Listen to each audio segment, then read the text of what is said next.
हर राय हर कृष्ण गुर तेग बहादुर चंद। दसवें गोबिंद सिंह गुरु नमो चरण अरविंद। जिसमें अमृत ज्ञान है मानक भगत वैराग। श्री गुरु ग्रंथ साहिब उदद बंदों कर अनुराग। एक अंकार सतगुरु तिह प्रसाद सच होए। वाहिगुरु जी की फतेह विघ्न विनाशन सोय। वाहिगुरु जी की फतेह विघ्न विनाशन सोय।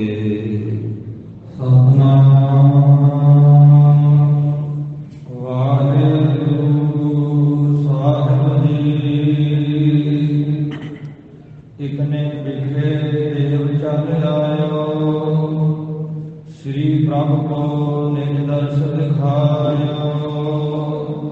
हाथ जोड़ कर अर्ज गुजारी। बासा गोविंद वाल अगारी। वाहिगुरु जी का खालसा वाहिगुरु जी की फतेह। जा हर जहूर हाजिर हजूर सर्व कला भरपूर। धन श्री गुरु ग्रंथ साहिब जी महाराज। सतगुरां दी अपरापार किरपा रहमत दा सदका जगत गुरु जाहर पीर जगत गुरु बाबा धन धन श्री गुरु नानक देव साहिब जी महाराज। सतगुरां दे पावने अस्थान गुरुद्वारा श्री बेर साहिब जी विखे गुरु चरणां की हाजरी भर रही गुरु की साजी नवाजी हुई साध संगत जी। सतगुरां ने कृपा की है अपने अमृतमयी दर्शन बख्शिश कीते। सत संगत का अमोलक सुभागा समा प्राप्त होया। लड़ीवार रूप विच सतगुरु श्री गुरु गोबिंद सिंह साहिब जी महाराज अमृत के दाते पंथ के वाली सतगुरां दा पावन इतिहास सरवण कर रहे हैं। जिवें महाराज साहब जी साधो की तलवंडी तो भाई के जप नगर दे विच गए। उथों महाराज साहब जी फिर बठिंडे दे किले दे विच पहुंचे और गरीब नवाज साहब जी ने बठिंडे दे किले दे विचों गुप्त रूहां नूं कढण वास्ते जो काणे देव दा वासा है उत्थे ते होर भी अनेकां भूत प्रेतां दा वासा है। उन्हां नूं महाराज साहब जी उत्थों कढण वास्ते एक सुभावक ही कौतक रचिया गरीब नवाज साहब जी ने। महाराज साहब जी दे सिंह जिथे गुरु साहब जी दे पास बैठे उत्थे एक पंडित भी ਸਿੰਘਾਂ दे विच बैठा सी। वो पंडित दे नाल हास विलास करदियां होइयां महाराज साहब जी ने पुछया कि पंडिता दस भी इथों जो इत्थे भूत प्रेत रहिंदे आ उन्हां नूं कढण वास्ते की करिए। उन्हें कहा महाराज हाथी की बलि दो। सतगुरु कहंदे भी इत्थे हाथी कित्थे। कहन लगा जी फिर हाथी दे रंग का झोटा मंगा लो भूरे जे रंग का झोटे की बलि दे दिओ। तो महाराज साहब अंतरजामी गरीब नवाज सतगुरु साहब जी ने फिर पंजा ਸਿੰਘਾਂ ਨੂੰ आखिया कि इतों बंगेहर पिंड में जाओ तो उस पिंड के विचों झोटा लैके आओ। हुण महाराज अंतरजामी जानते आ भी उत्थे झोटा है। तो फिर पंज सिंह जाते जिवें वो जिमींदारां ने वेखिया सिंह आए ਉਹਨਾਂ ਤੇ ਆਪਣੇ ਵੱਲੋਂ ਮਖੌਲ ਜਿਹਾ ਕੀਤਾ ਕਿ ਉਹ ਬੇਰੀ ਦੇ ਥੱਲੇ ਆ ਝੋਟਾ, ਲੈ ਜਾਓ। ਦੱਸਿਆ ਨਹੀਂ ਕਿ ਉਹ ਮਾਰਦਾ ਸੀ। ਪਰ ਜਦੋਂ ਸਿੰਘ ਗਏ ਜਾ ਕੇ ਉਹਦੇ ਕੋਲੇ ਆਖਿਆ ਕਿ ਤੈਨੂੰ ਗੁਰੂ ਗੋਬਿੰਦ ਸਿੰਘ ਮਹਾਰਾਜ ਨੇ ਬੁਲਾਇਆ ਬਠਿੰਡੇ ਦੇ ਕਿਲੇ ਦੇ ਵਿੱਚ, ਤੈਨੂੰ ਝਟਕਾਉਣਾ ਉੱਥੇ, ਤੇ ਉਹ ਅੱਗੇ ਲੱਗ ਕੇ ਤੁਰ ਪੈਂਦਾ। ਮੈਂ ਜਿਹੜਾ ਲੋਕਾਂ ਦੇ ਮਗਰ ਲੱਗਦਾ ਸੀ, ਮਾਰਦਾ ਸੀ ਗੁਰੂ ਗੋਬਿੰਦ ਸਿੰਘ ਮਹਾਰਾਜ ਦੇ ਬਚਨਾਂ ਕਰਕੇ। ਸਿੰਘ ਪਿੱਛੋਂ ਉਹਨੂੰ ਤੁਰਦੇ ਉਹਨੂੰ ਬਠਿੰਡੇ ਦੇ ਕਿਲੇ 'ਚ ਲੈ ਆਉਂਦੇ ਤੇ ਮਹਾਰਾਜ ਸਾਹਿਬ ਜੀ ਕਿਲੇ ਦੇ ਉੱਤੇ ਸਿਰੇ ਤੇ ਉਹਨੂੰ ਲੈ ਜਾਂਦੇ। ਉੱਥੇ ਫਿਰ ਕਹਿੰਦੇ ਵੀ ਇੱਕੋ ਸਿੰਘ ਜਿਹੜਾ ਇੱਕੇ ਵਾਰ ਨਾਲ ਇਹਦਾ ਸਿਰ ਧੜ ਤੋਂ ਵੱਖਰਾ ਕਰੇ, ਉਹ ਵਾਰ ਕਰੇ। ਭਾਈ ਮਲਾਗਰ ਸਿੰਘ ਨੂੰ ਆਖਿਆ। ਭਾਈ ਮਲਾਗਰ ਸਿੰਘ ਨੇ ਫਿਰ ਇੱਕੇ ਵਾਰ ਦੇ ਨਾਲ ਉਹ ਸੰਡੇ ਦਾ ਸਿਰ ਵੱਢ ਦਿੱਤਾ। ਜਦੋਂ ਵੱਢਿਆ ਵਾ ਉਹਦਾ ਸਿਰ ਵੱਖਰਾ, ਧੜ ਵੱਖਰਾ, ਉਹ ਮਹਾਰਾਜ ਦੇ ਸਾਹਮਣੇ ਪ੍ਰਾਣ ਤਿਆਗ ਗਿਆ। ਉਹਦਾ ਮਰਨਾ ਸਫਲ ਹੋ ਗਿਆ, ਉਹਦੀ ਕਲਿਆਣ ਕਰਤੀ ਮਹਾਰਾਜ। ਫਿਰ ਮਹਾਰਾਜ ਨੇ ਬਚਨ ਕੀਤਾ ਦਸ਼ਮੇਸ਼ ਪਾਤਸ਼ਾਹ ਜੀ ਨੇ ਵੀ ਹੁਣ ਇੱਕੋ ਜਾਣਾ ਹੀ ਇਹਦੇ ਧੜ ਨੂੰ ਚੁੱਕ ਕੇ ਕਿਲੇ ਦੇ ਇਸ ਪੁਤਲੀ ਛੱਤ ਤੋਂ ਥੱਲੇ ਸੁੱਟੇ, ਇਹਨੂੰ ਉਲਟਾ ਕੇ। ਫਿਰ ਬਾਕੀ ਸਾਰੇ ਚੁੱਪ ਕਰ ਗਏ ਤੇ ਭਾਈ ਗੋਦੜੀਆ ਸਾਹਿਬ ਜਿਹੜਾ 21 ਜਪਜੀ ਸਾਹਿਬ ਰੋਜ਼ ਕਰਦਾ ਸੀ, ਉਹ ਗੋਦੜੀਆ ਸਾਹਿਬ ਨੇ ਆਖਿਆ ਮਹਾਰਾਜ ਮੈਨੂੰ ਆਗਿਆ ਦਿਓ ਤੇ ਮੈਂ ਸੁੱਟਾਂ। ਮਹਾਰਾਜ ਨੇ ਇਸ਼ਾਰਾ ਹੀ ਕੀਤਾ ਕਿ ਉਹਨੇ ਝੋਟੇ ਨੂੰ ਚੁੱਕ ਕਰਕੇ ਉੱਤੋਂ ਬਨੇਰੇ ਤੋਂ ਘੁਮਾ ਕੇ ਥੱਲੇ ਮਾਰਿਆ। ਸਾਰੇ ਵੇਖ ਕੇ ਹੈਰਾਨ ਹੋ ਗਏ ਵੀ ਆਹ ਸਾਧ ਦੇ ਵਿੱਚ ਬੜਾ ਜ਼ੋਰ ਆ, ਇਹਦੇ 'ਚ ਬੜਾ ਬਲ ਆ, ਵੇਖਣ ਨੂੰ ਤੇ ਕਾਰਾ ਜਿਹਾ ਹੀ ਲੱਗਦਾ। ਉਹ ਮਹਾਰਾਜ ਸਾਹਿਬ ਜੀ ਦੀ ਕਲਾ। ਤਾਂ ਇਹ ਸਾਧ ਸੰਗਤ ਜੀ ਗੁਰੂ ਸਾਹਿਬ ਜੀ ਨੇ ਕੌਤਕ ਰਚਿਆ ਵਾ। ਹੋਰ ਕੋਈ ਬਲੀ ਦੇਣ ਦੇ ਨਾਲ ਥੋੜਾ ਭੂਤ ਪ੍ਰੇਤ ਨਿਕਲਦੇ। ਸਤਿਗੁਰੂ ਸਾਹਿਬ ਜੀ ਤਾਂ ਬਿਨਾਂ ਝੋਟੇ ਵੱਢਣ ਤੋਂ ਹੀ ਉਹਨਾਂ ਨੂੰ ਕੱਢ ਦੇਣ। ਅੱਗੇ ਬਚਨ ਅੱਜ ਦੇ ਪ੍ਰਸੰਗ 'ਚ ਆਉਣਾ, ਬਾਕੀ ਇਹਨਾਂ ਦੇ ਪਿਛੋਕੜ ਦਾ ਵੀ ਆਉਣਾ। ਜਿਹੜੇ ਇਹ ਭੂਤ ਪ੍ਰੇਤ ਬਠਿੰਡੇ ਦੇ ਕਿਲੇ ਵਿੱਚ ਵਸੇ ਸੀ, ਪਹਿਲਾਂ ਕਿੱਥੇ ਰਹਿੰਦੇ ਸੀ, ਉਹ ਵੀ ਸਾਰਾ ਜ਼ਿਕਰ ਆਉਣਾ। ਜਿਵੇਂ ਹੁਣ ਨਾਵੇਂ ਪਾਤਸ਼ਾਹ ਨੇ ਅਨੰਦਪੁਰ ਸਾਹਿਬ ਵਸਾਇਆ, ਮਾਤਾ ਜੀ ਦੇ ਨਾਮ ਤੇ ਚੱਕ ਨਾਮ ਕੀ ਨਗਰ ਰੱਖਿਆ। ਇਹਨੂੰ ਵੀ ਪਹਿਲੋਂ ਮਾਖੋ ਦੈਂਤ ਦਾ ਥੇ ਕਿਹਾ ਜਾਂਦਾ ਸੀ, ਮਾਖੋਵਾਲ ਦਾ ਥੇ। ਉਹ ਮਾਖੋ ਦੈਂਤ ਨੂੰ ਵੀ ਮਹਾਰਾਜ ਨਾਵੇਂ ਪਾਤਸ਼ਾਹ ਨੇ ਉੱਥੋਂ ਕੱਢਿਆ ਸੀ। ਤੇ ਉੱਥੇ ਸਾਧ ਸੰਗਤ ਜੀ ਕਿਹੜਾ ਕੋਈ ਗਰੀਬ ਨਵਾਜ਼ ਸਾਹਿਬ ਜੀ ਨੇ ਕੋਈ ਬਲੀਆਂ ਦਿੱਤੀਆਂ। ਇਸ ਕਰਕੇ ਜਿਹੜਾ ਇੱਥੇ ਝੋਟਾ ਵੱਢਿਆ ਨਾ, ਉਹ ਝੋਟਾ ਵੀ ਕੋਈ ਆਪਣਾ ਹੀ ਕੋਈ ਹੋਣਾ ਬਣਿਆ। ਝੋਟੇ ਦੀ ਜੂਨ ਝੋਰ ਕਈਆਂ ਥਾਵਾਂ ਤੇ ਮਹਾਰਾਜ ਸ਼ਿਕਾਰ ਖੇਡਦੇ ਆਏ ਤੇ ਦੱਸ ਦਿੰਦੇ ਵੀ ਆਹ ਸਾਡਾ ਹੀ ਸਿੱਖ ਸੀ ਹੈ ਜੂਨ 'ਚ ਪਿਆ। ਜਿਵੇਂ ਇੱਕ ਸਿੱਖ ਰੇਸ਼ ਦੀ ਜੂਨ ਵਿੱਚ ਪਿਆ ਸੀ ਤੇ ਉਹਦੀ ਕਲਿਆਣ ਕੀਤੀ। ਜਿਵੇਂ ਇਸੇ ਪ੍ਰਕਾਰ ਦੇ ਨਾਲ ਹੋਰ ਵੀ ਕਈਆਂ ਦਾ ਜ਼ਿਕਰ ਪਿੱਛੇ ਆ ਚੁੱਕਾ ਤੇ ਉਹ ਵੀ ਕੋਈ ਮਸਾਂਦੀ ਹੋਣਾ ਵਾ ਗੁਰੂ ਘਰ ਦਾ ਜਿਹੜਾ ਝੋਟੇ ਦੀ ਜੂਨ 'ਚ ਪਿਆ। ਤਾਂ ਮਹਾਰਾਜ ਸਾਹਿਬ ਜੀ ਨੇ ਨਾਲੇ ਉੱਥੇ ਉਹਨੂੰ ਸੱਦ ਕੇ ਉਹਦੀ ਕਲਿਆਣ ਕਰ ਦਿੱਤੀ, ਉਹਨੂੰ ਵੱਢ ਦਿੱਤਾ, ਵਢਾ ਦਿੱਤਾ ਸਿੰਘ ਦੇ ਪਾਸੇ। ਤੇ ਇਸ ਤਰ੍ਹਾਂ ਗਰੀਬ ਨਵਾਜ਼ ਸਾਹਿਬ ਜੀ ਦੇ ਅਚਰਜ ਕੌਤਕ ਹਨ। ਤੁਮਰੀ ਗਤ ਮਿਤ ਤੁਮ ਹੀ ਜਾਨੀ, ਨਾਨਕ ਦਾਸ ਸਦਾ ਕੁਰਬਾਨੀ। ਤਾਂ ਜਿਵੇਂ ਉਹ ਝੋਟੇ ਨੂੰ ਉੱਥੇ ਝਟਕਾਇਆ, ਤਾਂ ਇਹ ਸਾਧ ਸੰਗਤ ਜੀ ਇੱਥੋਂ ਦੀ ਆਪਾਂ ਗਾਥਾ ਸਰਵਣ ਕੀਤੀ ਹੈ। ਫਿਰ ਉਹਦੇ ਧੜ ਨੂੰ ਚੁੱਕ ਕੇ ਭਾਈ ਗੋਦੜੀਏ ਸਿੱਖ ਨੇ ਉੱਤੋਂ ਕਿਲੇ ਤੋਂ, ਬਠਿੰਡੇ ਵਾਲੇ ਕਿਲੇ ਤੋਂ ਥੱਲੇ ਸੁੱਟਿਆ ਉਹਦੇ। ਤਾਂ ਇਸ ਤੋਂ ਬਾਅਦ ਵਿੱਚ ਕੀ ਹੋਇਆ ਉਹ ਅੱਜ ਦੇ ਪ੍ਰਸੰਗ ਵਿੱਚ ਸਰਵਣ ਕਰੀਏ। ਧੰਨ ਸ੍ਰੀ ਗੁਰੂ ਗੋਬਿੰਦ ਸਿੰਘ ਮਹਾਰਾਜ ਜੀ ਦਾ ਧਿਆਨ ਧਰਦਿਆਂ ਹੋਇਆਂ ਸ਼ਰਧਾ ਭਾਵਨਾ ਸਹਿਤ ਉਚਾਰਨ ਕਰੋ ਜੀ। ਸਤਿਨਾਮ ਸ੍ਰੀ ਵਾਹਿਗੁਰੂ, ਸਤਿਨਾਮ ਸ੍ਰੀ ਵਾਹਿਗੁਰੂ ਸਾਹਿਬ ਜੀ। ਵਾਹਿਗੁਰੂ ਜੀ ਇਤਨੇ ਲਿਖੇ ਦੇਵ ਚੱਲ ਆਇਓ। ਜਦੋਂ ਮਹਾਰਾਜ ਸਾਹਿਬ ਜੀ ਨੇ ਉਹ ਝੋਟਾ ਸਿੰਘਾਂ ਨੂੰ ਬਚਨ ਕਰਕੇ ਉਹਦੀ ਕਲਿਆਣ ਕਰ ਦਿੱਤੀ ਨਾ, ਤਾਂ ਇੰਨੇ ਸਮੇਂ ਦੇ ਵਿੱਚ ਉਹ ਫਿਰ ਜਿਹੜਾ ਦੇਵ ਸੀ ਨਾ, ਉੱਥੇ ਦੇਵ ਮਾਖਾ ਦੇਵ ਉਹ ਜਲ ਕੇ ਆ ਗਿਆ ਹੈ। ਸ੍ਰੀ ਪ੍ਰਭੂ ਕੋ ਨਿਜ ਦਰਸ਼ਨ ਦਿਖਾਇਓ। ਸ੍ਰੀ ਪ੍ਰਭੂ ਸ੍ਰੀ ਗੁਰੂ ਗੋਬਿੰਦ ਸਿੰਘ ਮਹਾਰਾਜ ਜੀ ਨੂੰ ਉਹਨੇ ਆਪਣਾ ਆਪ ਵਿਖਾਇਆ ਹੈ। ਉਸ ਦੇਵ ਨੇ ਉਹ ਸਾਹਮਣੇ ਆ ਗਿਆ ਗੁਰੂ ਜੀ ਦੇ। ਉਹਦੇ ਹੱਥ ਜੁੜੇ ਹੋਏ ਆ, ਉਹ ਕਾਣੇ ਦੇ ਉਹਦੇ ਹੱਥ ਜੁੜੇ ਹੋਏ ਆ ਤੇ ਹੱਥ ਜੋੜ ਕੇ ਉਹਨੇ ਬੇਨਤੀ ਕੀਤੀ। ਮਹਾਰਾਜ ਪਹਿਲਾਂ ਅਸੀਂ ਗੋਇੰਦਵਾਲ ਸਾਹਿਬ ਵਿੱਚ ਵਸਦੇ ਸਾਂ। ਪਹਿਲਾਂ ਸਾਡਾ ਜਿੱਥੇ ਅੱਜ ਕੱਲ੍ਹ ਗੋਇੰਦਵਾਲ ਸ਼ਹਿਰ ਵਸਿਆ ਹੈ ਨਾ, ਨਗਰ ਵਸਿਆ ਹੈ, ਇਸ ਥਾਂ ਦੇ ਉੱਤੇ ਸਾਡਾ ਵਾਸਾ ਸੀ। ਸਾਡਾ ਸਾਰਾ ਪਰਿਵਾਰ ਉੱਥੇ ਗੋਇੰਦਵਾਲ ਸਾਹਿਬ ਬਿਆਸ ਦਰਿਆ ਦੇ ਕੰਢੇ ਤੇ ਢਾਈ ਦੇ ਵਸਦਾ ਸੀ। ਮਹਾਰਾਜ ਮੈਂ ਇਕੱਲਾ ਨਹੀਂ, ਜਾਂ ਸਾਡਾ ਇਕੱਲਾ ਪਰਿਵਾਰ ਨਹੀਂ, ਸਾਡੀ ਜਾਤੀ ਬਰਾਦਰੀ ਦੇ ਹਜ਼ਾਰਾਂ ਰਹਿੰਦੇ ਸੀ ਉੱਥੇ।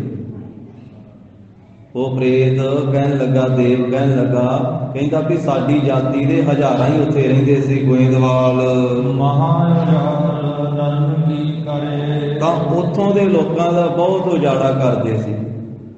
ਜੋ ਸਾਡਾ ਭਾਈਚਾਰਾ ਸੀ, ਹਜ਼ਾਰਾਂ ਸੀ ਨਾ ਸਾਡੇ ਜਾਤੀ ਦੇ, ਫਿਰ ਲੋਕਾਂ ਦਾ ਬਹੁਤ ਉਜਾੜਾ ਉੱਥੇ ਕਰਿਆ ਕਰਦੇ ਸੀ। ਸ੍ਰੀ ਅੰਗਦ ਕਰ ਹੁਕਮ ਪਠਾਏ। ਇਸ ਵੇਲੇ ਸ੍ਰੀ ਗੁਰੂ ਅੰਗਦ ਦੇਵ ਸਾਹਿਬ ਗੁਰੂ ਦੂਜੇ ਪਾਤਸ਼ਾਹ ਗੁਰਤਾ ਗੱਦੀ ਤੇ ਸੁਭਾਇਮਾਨ ਸੀ। ਉਹਨਾਂ ਨੇ ਆਪਣੇ ਸੇਵਾਦਾਰ, ਆਪਣੇ ਸੇਵਕ ਨੂੰ ਹੁਕਮ ਦੇ ਕਰਕੇ ਭੇਜਿਆ। ਸ੍ਰੀ ਗੁਰੂ ਅਮਰ ਹਮਹੁ ਪਰ ਆਏ। ਫਿਰ ਸ੍ਰੀ ਗੁਰੂ ਅਮਰਦਾਸ ਸਾਹਿਬ ਜੀ ਮਹਾਰਾਜ ਸਾਡੇ ਤੇ ਆਏ। ਉਹ ਸਾਨੂੰ ਉੱਥੋਂ ਭਜਾਉਣ ਵਾਸਤੇ ਆਏ, ਸਾਨੂੰ ਉੱਥੋਂ ਕੱਢਣ ਵਾਸਤੇ ਆਏ। ਹਾਲੇ ਗੁਰਤਾ ਗੱਦੀ ਤੇ ਨਹੀਂ ਸੀ ਬੈਠੇ ਗੁਰੂ ਅਮਰਦਾਸ ਸਾਹਿਬ, ਸੇਵਕ ਰੂਪ ਸੀ ਉਸ ਵੇਲੇ। ਤੇ ਭਾਈ ਗੋਂਦੇ ਨੇ ਜਾ ਕੇ ਬੇਨਤੀ ਕੀਤੀ ਸੀ ਗੁਰੂ ਅੰਗਦ ਦੇਵ ਸਾਹਿਬ ਦੇ ਚਰਨਾਂ ਵਿੱਚ, ਜਿਹੜਾ ਗੋਂਦਾ ਖੱਤਰੀ ਹੋਇਆ ਸਾਧ ਸੰਗਤ, ਗੋਂਦਾ ਮਰਵਾਹਾ। ਦੂਜੇ ਪਾਤਸ਼ਾਹ ਦੇ ਚਰਨਾਂ 'ਚ ਜਾ ਕੇ ਬੇਨਤੀ ਕੀਤੀ ਸੀ ਕਿ ਮਹਾਰਾਜ ਕਿਰਪਾ ਕਰੋ, ਮੇਰੇ ਨਗਰ ਦੇ ਵਿੱਚ ਭੂਤਾਂ ਪ੍ਰੇਤਾਂ ਦਾ ਵਾਸਾ ਹੋ ਗਿਆ, ਗੁਪਤ ਰੂਹਾਂ ਦਾ ਵਾਸਾ ਹੋ ਗਿਆ। ਮਹਾਰਾਜ ਅਸੀਂ ਦਿਨੇ ਕੰਧਾਂ ਬਣਾਉਣੇ ਆ ਤੇ ਰਾਤ ਨੂੰ ਢਹਿ ਜਾਂਦੀਆਂ। ਦਿਨੇ ਉਸਾਰੀ ਕਰੀਦੀ ਆ, ਰਾਤ ਨੂੰ ਢਹਿ ਜਾਂਦੀ ਆ, ਤੇ ਤੁਸੀਂ ਕਿਰਪਾ ਕਰੋ ਮਹਾਰਾਜ। ਤੇ ਸਤਿਗੁਰੂ ਕਹਿੰਦੇ ਵੀ ਇਸ ਤਰ੍ਹਾਂ ਹੋਇਆ ਕਿਉਂ ਆ, ਕਿਉਂ ਹੋਇਆ ਉੱਥੇ ਵਾਸਾ? ਕਹਿੰਦਾ ਮਹਾਰਾਜ ਸਾਡੀ ਉਸ ਜ਼ਮੀਨ ਦਾ ਝਗੜਾ ਚੱਲਦਾ ਸੀ, ਕੇਸ ਚੱਲਦਾ ਸੀ। ਤੇ ਜਿਸ ਵੇਲੇ ਉਹ ਕੇਸ ਕਚਹਿਰੀ ਦੇ ਵਿੱਚ ਪਹੁੰਚਿਆ ਨਾ, ਸਭਾ ਦੇ ਵਿੱਚ, ਤਾਂ ਉਸ ਵੇਲੇ ਉਸ ਤਰੀਕੇ ਦੇ ਨਾਲ ਜਦੋਂ ਝਗੜਾ ਚੱਲਦਾ ਸੀ ਤੇ ਉੱਥੇ ਉਹਨਾਂ ਆਖਿਆ ਵੀ ਹੁਣ ਇਹ ਧਰਮ ਕਰੋ, ਇਹ ਪਰਮੇਸ਼ਰ ਦੇ ਉੱਤੇ ਗੱਲ ਛੱਡੋ, ਵੀ ਦੱਸੋ ਕਿਹਦਾ ਇਹ ਥਾਂ ਆ। ਤੇ ਮਹਾਰਾਜ ਫਿਰ ਮੈਂ ਉੱਥੇ ਝੂਠੀ ਸਹੁੰ ਖਾ ਲਈ ਵੀ ਉਸ ਥਾਂ ਦੇ ਉੱਤੇ।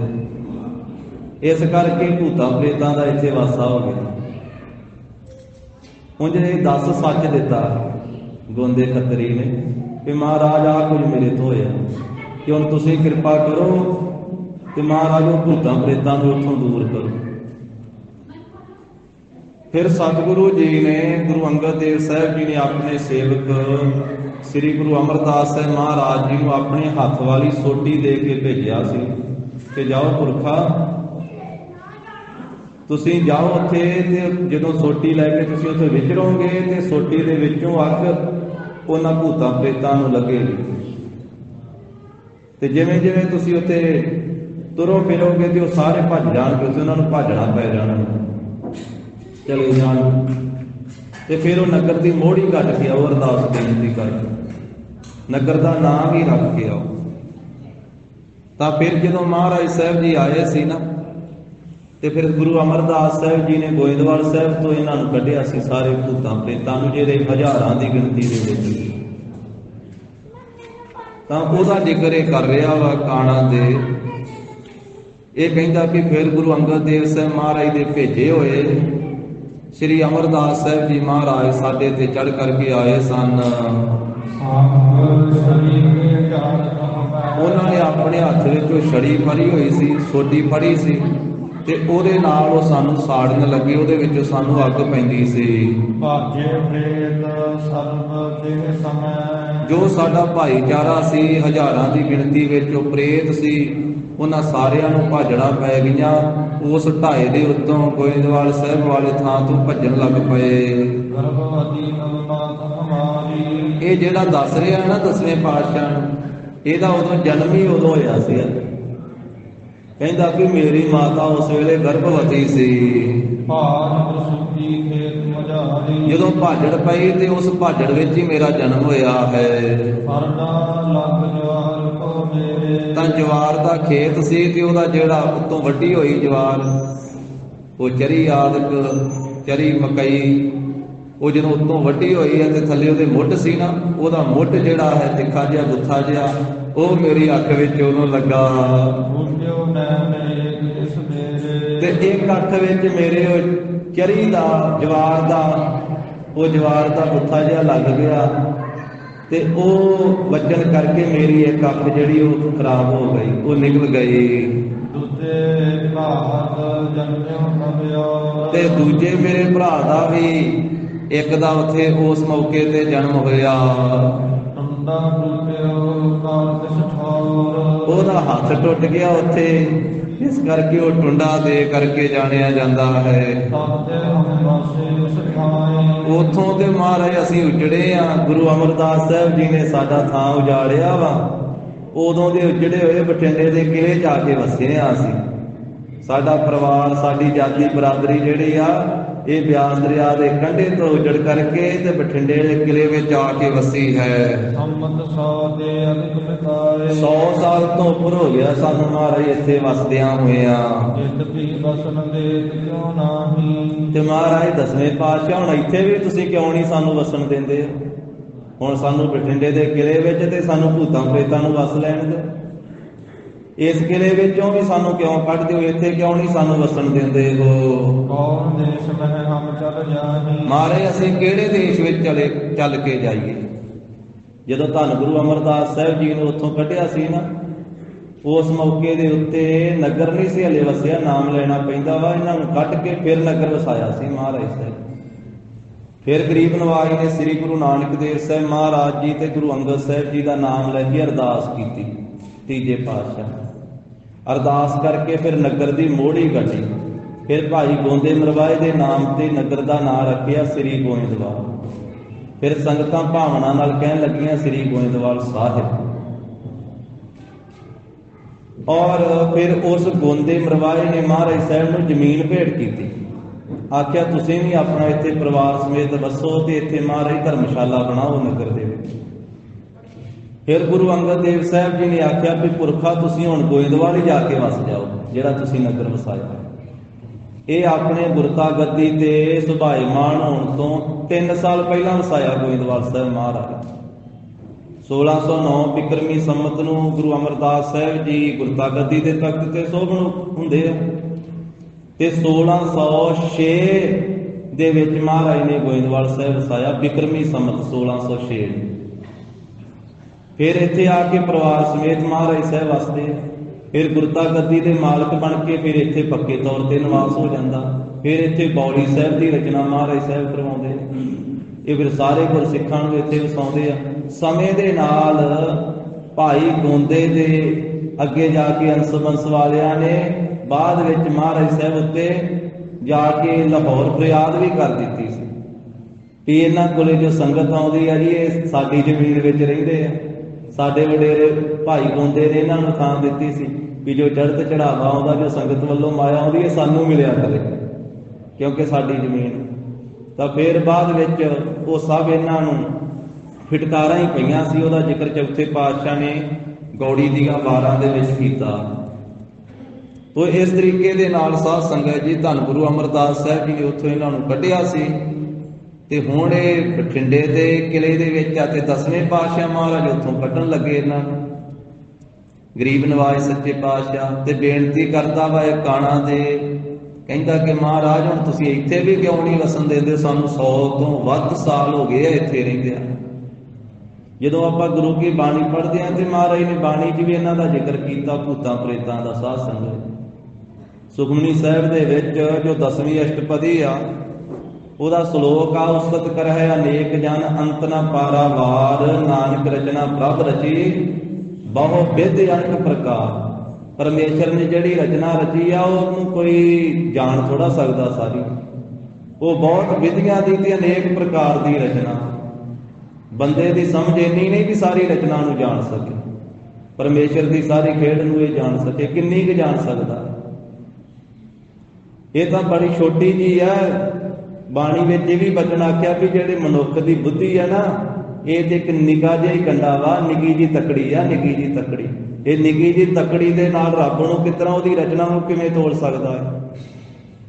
ਜਿਵੇਂ ਇੱਕ ਸੁਨਿਆਰਾ ਉਹਦਾ ਜਿਹੜਾ ਕੰਡਾ ਹੁੰਦਾ ਵਾ ਉਹ ਮਾਸਾ, ਛਟਾਂਕ, ਰੱਤੀ, ਤੋਲਾ ਇਸ ਤਰ੍ਹਾਂ ਸੋਨੇ ਨੂੰ ਤੋਲਦਾ। ਤੇ ਜੇ ਸੁਨਿਆਰਾ ਆ ਕੇ ਵੀ ਮੈਂ ਪਹਾੜ ਨੂੰ ਤੋਲ ਦੂੰਗਾ ਆਪਣੀ ਕੰਡੀ ਜੀ ਦੇ ਨਾਲ, ਉਹ ਨਿੱਕੀ ਜਿਹੀ ਕੰਡੀ ਜੀ ਉਹ ਟੁੱਟੀ ਜਾਣੀ ਨਾ, ਉਹਦੀ ਪਹਾੜ ਕਿੱਥੋਂ ਤੋੜ ਦਊਗਾ। ਇਸੇ ਤਰ੍ਹਾਂ ਬੰਦੇ ਦੀ ਬੁੱਧੀ ਜਿਹੜੀ ਹੈ ਤੇ ਨਿੱਕੀ ਜਿਹੀ ਤਕੜੀ ਆ, ਰੱਬ ਦੀ ਰਚਨਾ ਬੜੀ ਵੱਡੀ ਆ ਤੇ ਉਹਨੂੰ ਸਾਰੀ ਨੂੰ ਇਹ ਨਾ ਜਾਣ ਹੀ ਸਕਦਾ ਤੇ ਨਾ ਤੋਲ ਹੀ ਸਕਦਾ। ਉੱਥੇ ਤਾਂ ਹੱਥ ਜੋੜ ਕੇ ਇਹੀ ਕਹਿਣਾ ਪੈਂਦਾ ਵੀ ਤੁਮਰੀ ਗਤ ਮਿਤ ਤੁਮ ਹੀ ਜਾਨੀ, ਨਾਨਕ ਦਾਸ ਸਦਾ ਕੁਰਬਾਨੀ। ਝੁਕਣਾ ਹੀ ਪੈਂਦਾ। ਜਿਹੜੀ ਪ੍ਰਤੱਖ ਦਿਸਣ ਵਾਲੀ ਰਚਨਾ ਵਾ ਅੰਤ ਤੇ ਇਹਦਾ ਕੋਈ ਨਹੀਂ ਆਉਂਦਾ। ਨਾਨਕ ਰਚਨਾ ਪ੍ਰਭ ਰਚੇ ਬਹੁ ਵਿਧ ਅਨਕ ਪ੍ਰਕਾਰ। ਤੇ ਮਹਾਰਾਜ ਨੇ 10ਵੀਂ ਅਸ਼ਟਪਦੀ ਵਿੱਚ ਕਈ ਕੋਟ ਇਹ ਵਾਰ-ਵਾਰ ਆਖਿਆ। ਤੇ ਉੱਥੇ ਜਾ ਕੇ ਮਹਾਰਾਜ ਨੇ ਜਦੋਂ ਇਹ ਗੁਪਤ ਰਚਨਾ ਦਾ ਜ਼ਿਕਰ ਕੀਤਾ ਤੇ ਸਤਿਗੁਰੂ ਕਹਿੰਦੇ ਕਈ ਕੋਟ ਭੂਤ ਪ੍ਰੇਤ ਸੂਕਰ ਮਿਰਗਾਚ। ਕਈ ਕਰੋੜਾਂ ਹੀ ਭੂਤ ਪ੍ਰੇਤ ਵਾ। ਜਿੰਨੇ ਆ ਮਨੁੱਖਾਂ ਦੀ ਬਾਹਰੀ ਰਚਨਾ ਇੰਨੀ ਇਹਨਾਂ ਦੀ ਰਚਨਾ। ਜਿਵੇਂ ਜਿੰਨੀ ਦਿਸਣ ਵਾਲੀ ਸ੍ਰਿਸ਼ਟੀ ਆ ਇੰਨੀ ਗੁਪਤ ਸ੍ਰਿਸ਼ਟੀ ਆ।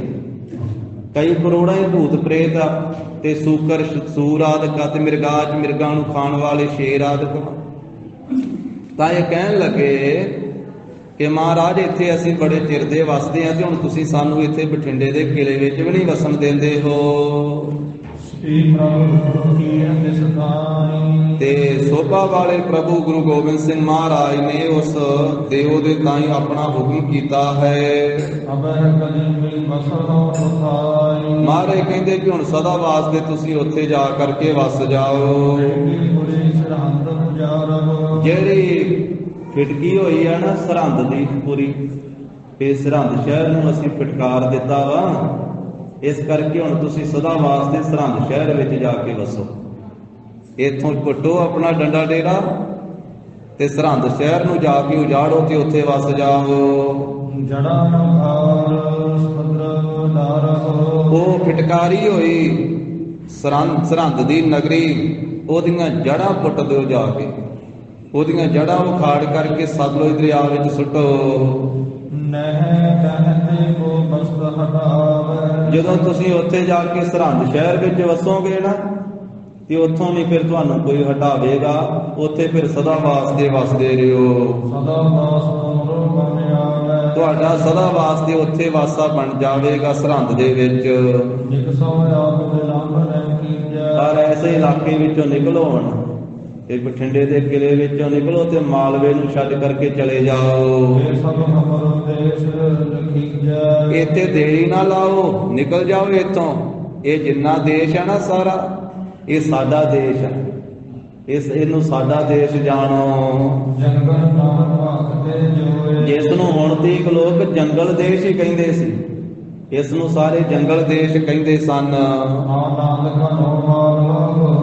ਹੁਣ ਆਉਣ ਵਾਲੇ ਸਮੇਂ 'ਚ ਇੱਥੇ ਘਣਾ ਆਨੰਦ ਹੋਵੇਗਾ, ਬਹੁਤ ਖੁਸ਼ੀਆਂ ਵਾਪਰਨਗੀਆਂ ਤੇ ਇਹਨੂੰ ਗੁਰੂ ਕਾ ਮਾਲਵਾ ਕਿਹਾ ਕਰਨਗੇ। ਇਹ ਮਾਲਵਾ ਹੋ ਜਾਵੇਗਾ, ਮਾਲਾ ਮਾਲ ਹੋ ਜਾਵੇਗਾ, ਇਹਨੂੰ ਗੁਰੂ ਕਾ ਮਾਲਵਾ ਕਹਿਣਗੇ। ਇੱਥੇ ਫਸਲਾਂ ਅਨਾਜ ਬੇਅੰਤ ਹੋਵੇਗਾ, ਇੱਥੇ ਖੁਸ਼ੀਆਂ ਹੋਣਗੀਆਂ। ਇਸ ਕਰਕੇ ਹੁਣ ਇਹਨੂੰ ਜੰਗਲ ਦੇਸ਼ ਨਹੀਂ ਕਹਿਣਗੇ, ਹੁਣ ਮਾਲਵਾ ਕਿਹਾ ਕਰਨਗੇ। ਸੁਣ ਬੋਲਿਓ ਮੈਂ ਸਦਾ ਸਵੇਰ। ਉਹ ਦਿਓ ਸਵੇਰ ਦਾ ਹੀ ਸਮਾਂ ਸੀ ਨਾ। ਮਹਾਰਾਜ ਦਾ ਬਚਨ ਸੁਣ ਕਰਕੇ ਬੋਲਿਆ, ਬੇਨਤੀ ਕਰਨ ਲੱਗਾ, ਮਹਾਰਾਜ ਮੈਨੂੰ ਤਾਂ ਭੁੱਖ ਬੜੀ ਲੱਗੀ ਹੋਈ ਹੈ। ਪਹੁੰਚੋ ਜਾਏ ਨਹੀਂ ਇਸ ਹੇਤ। ਤੇ ਇਸ ਤਰ੍ਹਾਂ ਭੁੱਖੇ ਤੋਂ ਮਹਾਰਾਜ ਇੱਥੋਂ ਬਠਿੰਡੇ ਤੋਂ ਤੁਰ ਕੇ ਤੇ ਸਰਹੰਦ ਸ਼ਹਿਰ ਤੀਕ ਜਾਂਦਿਆਂ ਕਿਵੇਂ ਮੈਂ ਪਹੁੰਚਾਂਗਾ ਭੁੱਖਾ ਹੀ। ਹੁਕਮ ਆਗਾਨ ਕੋ ਕਹਿ ਦੀਜਾ। ਮਹਾਰਾਜ ਮੇਰੇ ਤੋਂ ਪਹੁੰਚਿਆ ਨਹੀਂ ਜਾਵੇਗਾ ਤੇ ਮੈਨੂੰ ਇੱਕ ਨਾ ਰੱਜਣ ਦਾ ਹੁਕਮ ਦੇ ਦਿਓ ਵੀ ਮੈਂ ਚੰਗੀ ਤਰ੍ਹਾਂ ਰੱਜ ਰੁੱਝ ਜਾਵਾਂ। ਇੱਕ ਨਾ ਸਵੇਰ ਦਾ ਆਪਣਾ ਭੋਜਨ ਪਾਣੀ ਕਰ ਲਵਾਂ, ਇੱਕ ਨਾ ਰੱਜ ਜਾਵਾਂ, ਸਵੇਰ ਦੀ ਖੁਰਾਕ ਛਕ ਲਈਏ। ਮਹਾਰਾਜ ਪਹਿਲਾਂ ਮੈਨੂੰ ਚੰਗੀ ਤਰ੍ਹਾਂ ਰੱਜ ਲੈਣ ਦਿਓ, ਫਿਰ ਮੈਨੂੰ ਇੱਥੋਂ ਤੁਸੀਂ ਕੱਢਿਓ, ਫਿਰ ਮੈਨੂੰ ਜਾਣ ਵਾਸਤੇ ਆਗਿਆ ਕਰਿਓ। ਸੁਭਾਏਮਾਨ ਮੁਖ ਤੋਂ ਦਸ਼ਮੇਸ਼ ਪਾਤਸ਼ਾਹ ਨੇ ਉਸ ਦਿਓ ਦੇ ਨਾਲ ਬਚਨ ਕੀਤਾ। ਮਹਾਰਾਜ ਕਹਿੰਦੇ ਅੱਗੇ ਰੋਏ ਤੂੰ ਕੀ ਖਾਂਦਾ ਸੀ, ਅੱਗੇ ਰੋਏ ਤੂੰ ਕੀ ਖਾਣਾ ਕਰਦਾ ਸੈਂ, ਤੇ ਅੱਜ ਕਿਸ ਤਰ੍ਹਾਂ ਨਹੀਂ ਤੈਨੂੰ ਉਹ ਤੇਰਾ ਖਾਣਾ ਮਿਲਿਆ। ਤੇਰਾ ਭੋਜਨ ਅੱਜ ਕਿਉਂ ਨਹੀਂ ਤੈਨੂੰ ਬਣਿਆ? ਸੁਨ ਕੈ ਦੇਵ ਗੁਰੂ ਸੰਗ ਭੰਨਿਓ। ਗੁਰੂ ਜੀ ਦਾ ਬਚਨ ਸੁਣ ਕੇ ਦੇਵ ਨੇ ਫਿਰ ਬੇਨਤੀ ਕੀਤੀ, ਮਹਾਰਾਜ ਫਿਰ ਕੈ ਇਸ ਦੇਸ਼। ਮਹਾਰਾਜ ਇਸ ਮਾਲਵੇ ਦੇਸ਼ ਵਿੱਚ ਮੈਂ ਫਿਰ ਕਰਕੇ ਵਿਚਰ ਕਰਕੇ ਵਿਚਰਤ ਜਿਤ ਕਿਤ ਖਾਤ ਵਿਸ਼ੇਸ਼। ਮਹਾਰਾਜ ਸਾਰੇ ਦੇਸ਼ ਵਿਚਰ ਕੇ ਜਿੱਥੋਂ ਕਿੱਥੋਂ ਮੈਂ ਖਾ ਲੈਂਦਾ ਸੀ, ਮੈਂ ਆਪਣਾ ਭੋਜਨ ਜਿਹੜਾ ਉਹ ਪ੍ਰਾਪਤ ਕਰ ਲੈਂਦਾ ਸਾਂ। ਆਤਮ ਹਜ਼ਾਰਾਂ ਮਨ ਕੋ ਭੋਜਨ। ਮਹਾਰਾਜ ਮੇਰਾ ਜਿਹੜਾ ਭੋਜਨ ਵਾ ਉਹ ਹਜ਼ਾਰਾਂ ਅੰਨ ਹਜ਼ਾਰੋਂ ਮਣ, ਹਜ਼ਾਰਾਂ ਮਣਾਂ ਦਾ ਜਿਹੜਾ ਅੰਨ ਹੈ ਨਾ, ਹਜ਼ਾਰਾਂ ਮਣ ਅੰਨ, ਹਜ਼ਾਰਾਂ ਮਣਾ ਅਨਾਜ ਹੀ ਮੇਰਾ ਭੋਜਨ ਹੈ। ਦੇਖਤ ਫਿਰਾਂ ਅਸ਼ਵਚ ਹੋਏ ਜੋ ਜਨ।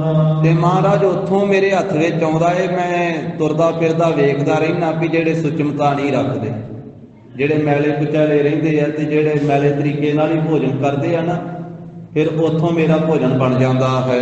ਸਤਿਗੁਰ ਹਰਿ ਨਾਮ ਨਾ ਕਹੈ। ਜਿਹੜੇ ਲੋਕ ਨਾ ਮੁਖ ਤੋਂ ਖਾਣ ਲੱਗਿਆਂ ਸਤਿਗੁਰਾਂ ਦਾ ਨਾਮ ਲੈਂਦੇ ਆ ਤੇ ਨਾ ਖਾਣ ਲੱਗਿਆਂ ਪਰਮੇਸ਼ਰ ਦਾ ਨਾਮ ਲੈਂਦੇ ਆ, ਉਹਨਾਂ ਦਾ ਭੋਜਨ ਹੁੰਦਾ ਵਾ ਝੂਠਾ, ਤੇ ਉਹ ਦਿਸਣ ਮਾਤਰ ਹੀ ਉਹ ਖਾਂਦੇ ਆ, ਖਾਂਦਾ ਮੈਂ ਹੀ ਆ। ਫਿਰ ਉਹਨਾਂ ਦੇ ਕੋਲੋਂ ਮੇਰਾ ਭੋਜਨ ਬਣ ਜਾਂਦਾ ਹੈ। ਮਹਾਰਾਜ ਉਹਨਾਂ ਤੋਂ ਫਿਰ ਖੋਹ ਕਰਕੇ ਅਸੀਂ ਸਾਰੇ ਜਿੰਨੇ ਭੂਤ ਪ੍ਰੇਤ ਆ ਨਾ, ਸਾਡਾ ਟੱਬਰ ਜਿਹੜਾ ਹਜ਼ਾਰਾਂ ਦੀ ਗਿਣਤੀ 'ਚ, ਅਸੀਂ ਉਹਨਾਂ ਲੋਕਾਂ ਤੋਂ ਮਾਰੇ ਖੋਹ ਕੇ ਫਿਰ ਖਾ ਲੈਂਦੇ ਆ। ਇੱਥੋਂ ਭਾਈ ਸਾਹਿਬ ਭਾਈ ਵੀਰ ਸਿੰਘ ਜੀ ਨੇ ਆਖਿਆ ਵੀ ਸਾਨੂੰ ਇਹ ਸਿੱਖਿਆ ਮਿਲਦੀ ਆ ਕਿ ਭਾਈ ਇਸ ਕਰਕੇ ਸਾਫ ਸੁਥਰੇ ਹੋ ਕਰਕੇ ਗੁਰੂ ਕੀ ਮਰਿਆਦਾ ਤਿਆਰ ਪਰ ਤਿਆਰ ਹੋ ਕਰਕੇ ਭੋਜਨ ਪਾਣੀ ਛਕਣਾ ਚਾਹੀਦਾ, ਤੇ ਛਕਣ ਤੋਂ ਪਹਿਲਾਂ ਮਹਾਰਾਜ ਸਾਹਿਬ ਦਾ ਨਾਮ ਜ਼ਰੂਰ ਲੈਣਾ ਚਾਹੀਦਾ। ਘੱਟ ਤੋਂ ਘੱਟ ਛਕਣ ਤੋਂ ਪਹਿਲਾਂ ਹੱਥ ਜੋੜ ਕੇ ਗੁਰੂ ਸਾਹਿਬ ਦਾ ਧਿਆਨ ਕਰਕੇ ਸਤਿਨਾਮ ਵਾਹਿਗੁਰੂ ਦਾ ਮੁਖ ਤੋਂ ਕਹਿ ਲਵੇ, ਇੰਨਾ ਕੁ ਤਾਂ ਕਹਿ ਲਵੇ। ਮੂਲ ਮੰਤਰ ਉਚਾਰਨ ਕਰ ਲਵੇ, ਗੁਰ ਮੰਤਰ ਕਹਿ ਲਵੇ 5 ਵਾਰੀ, ਵਾਹਿਗੁਰੂ ਵਾਹਿਗੁਰੂ ਵਾਹਿਗੁਰੂ ਵਾਹਿਗੁਰੂ ਵਾਹਿਗੁਰੂ। ਗੁਰੂ ਕੇ ਸਿੱਖ ਪ੍ਰਸ਼ਾਦਾ ਛਕਣ ਤੋਂ ਪਹਿਲਾਂ ਸ਼ਲੋਕ ਪੜ੍ਹਦੇ,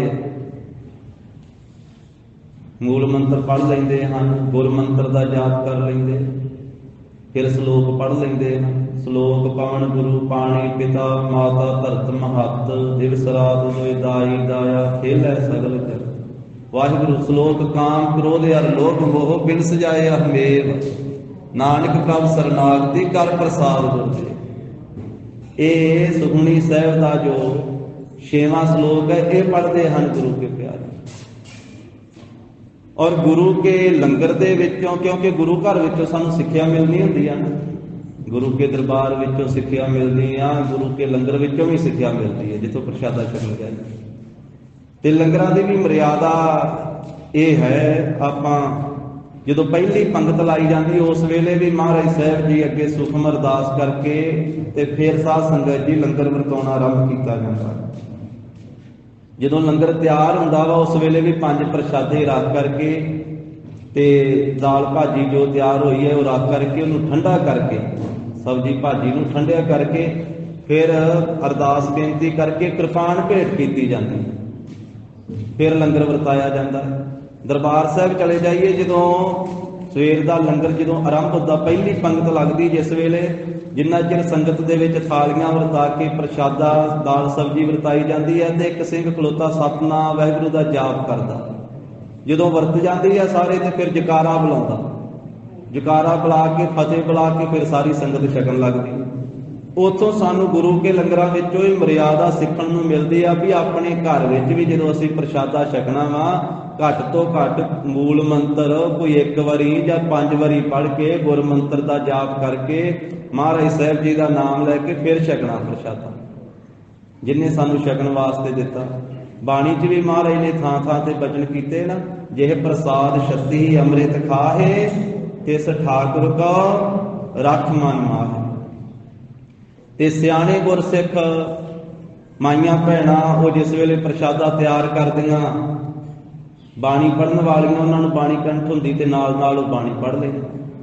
ਕਈਆਂ ਨੂੰ ਜਪਜੀ ਸਾਹਿਬ ਕੰਠ ਹੈ, ਉਹ ਨਾਲ ਨਾਲ ਆਟਾ ਗੁੰਨਦਿਆਂ ਪ੍ਰਸ਼ਾਦੇ ਪਕਾਉਂਦਿਆਂ ਜਪਜੀ ਸਾਹਿਬ ਕਰ ਲੈਂਦੀਆਂ। ਕਈਆਂ ਨੂੰ 5 ਬਾਣੀਆਂ ਹੀ ਕੰਠ ਹੁੰਦੀਆਂ, ਉਹ ਨਾਲ 5 ਬਾਣੀਆਂ ਹੀ ਪੜ੍ਹ ਲੈਂਦੀਆਂ। ਕਈਆਂ ਨੂੰ ਸੁਖਮਨੀ ਸਾਹਿਬ ਯਾਦ ਹੁੰਦਾ, ਉਹ ਸੁਖਮਨੀ ਸਾਹਿਬ ਦਾ ਪਾਠ ਕਰ ਲੈਂਦੇ। ਫਿਰ ਜਿੱਥੇ ਬਾਣੀ ਦਾ ਜਾਪ ਕੀਤਾ ਜਾਂਦਾ ਹੈ, ਛਕਣ ਲੱਗਿਆਂ ਮਹਾਰਾਜ ਦਾ ਨਾਮ ਲਿਆ ਜਾਂਦਾ ਹੈ, ਛਕਣ ਤੋਂ ਬਾਅਦ ਸ਼ੁਕਰਾਨਾ ਕੀਤਾ ਜਾਂਦਾ ਹੈ, ਉੱਥੇ ਨਹੀਂ ਇਹਨਾਂ ਦਾ ਵਾਸਾ ਹੁੰਦਾ ਭੂਤਾਂ ਪ੍ਰੇਤਾਂ ਦਾ।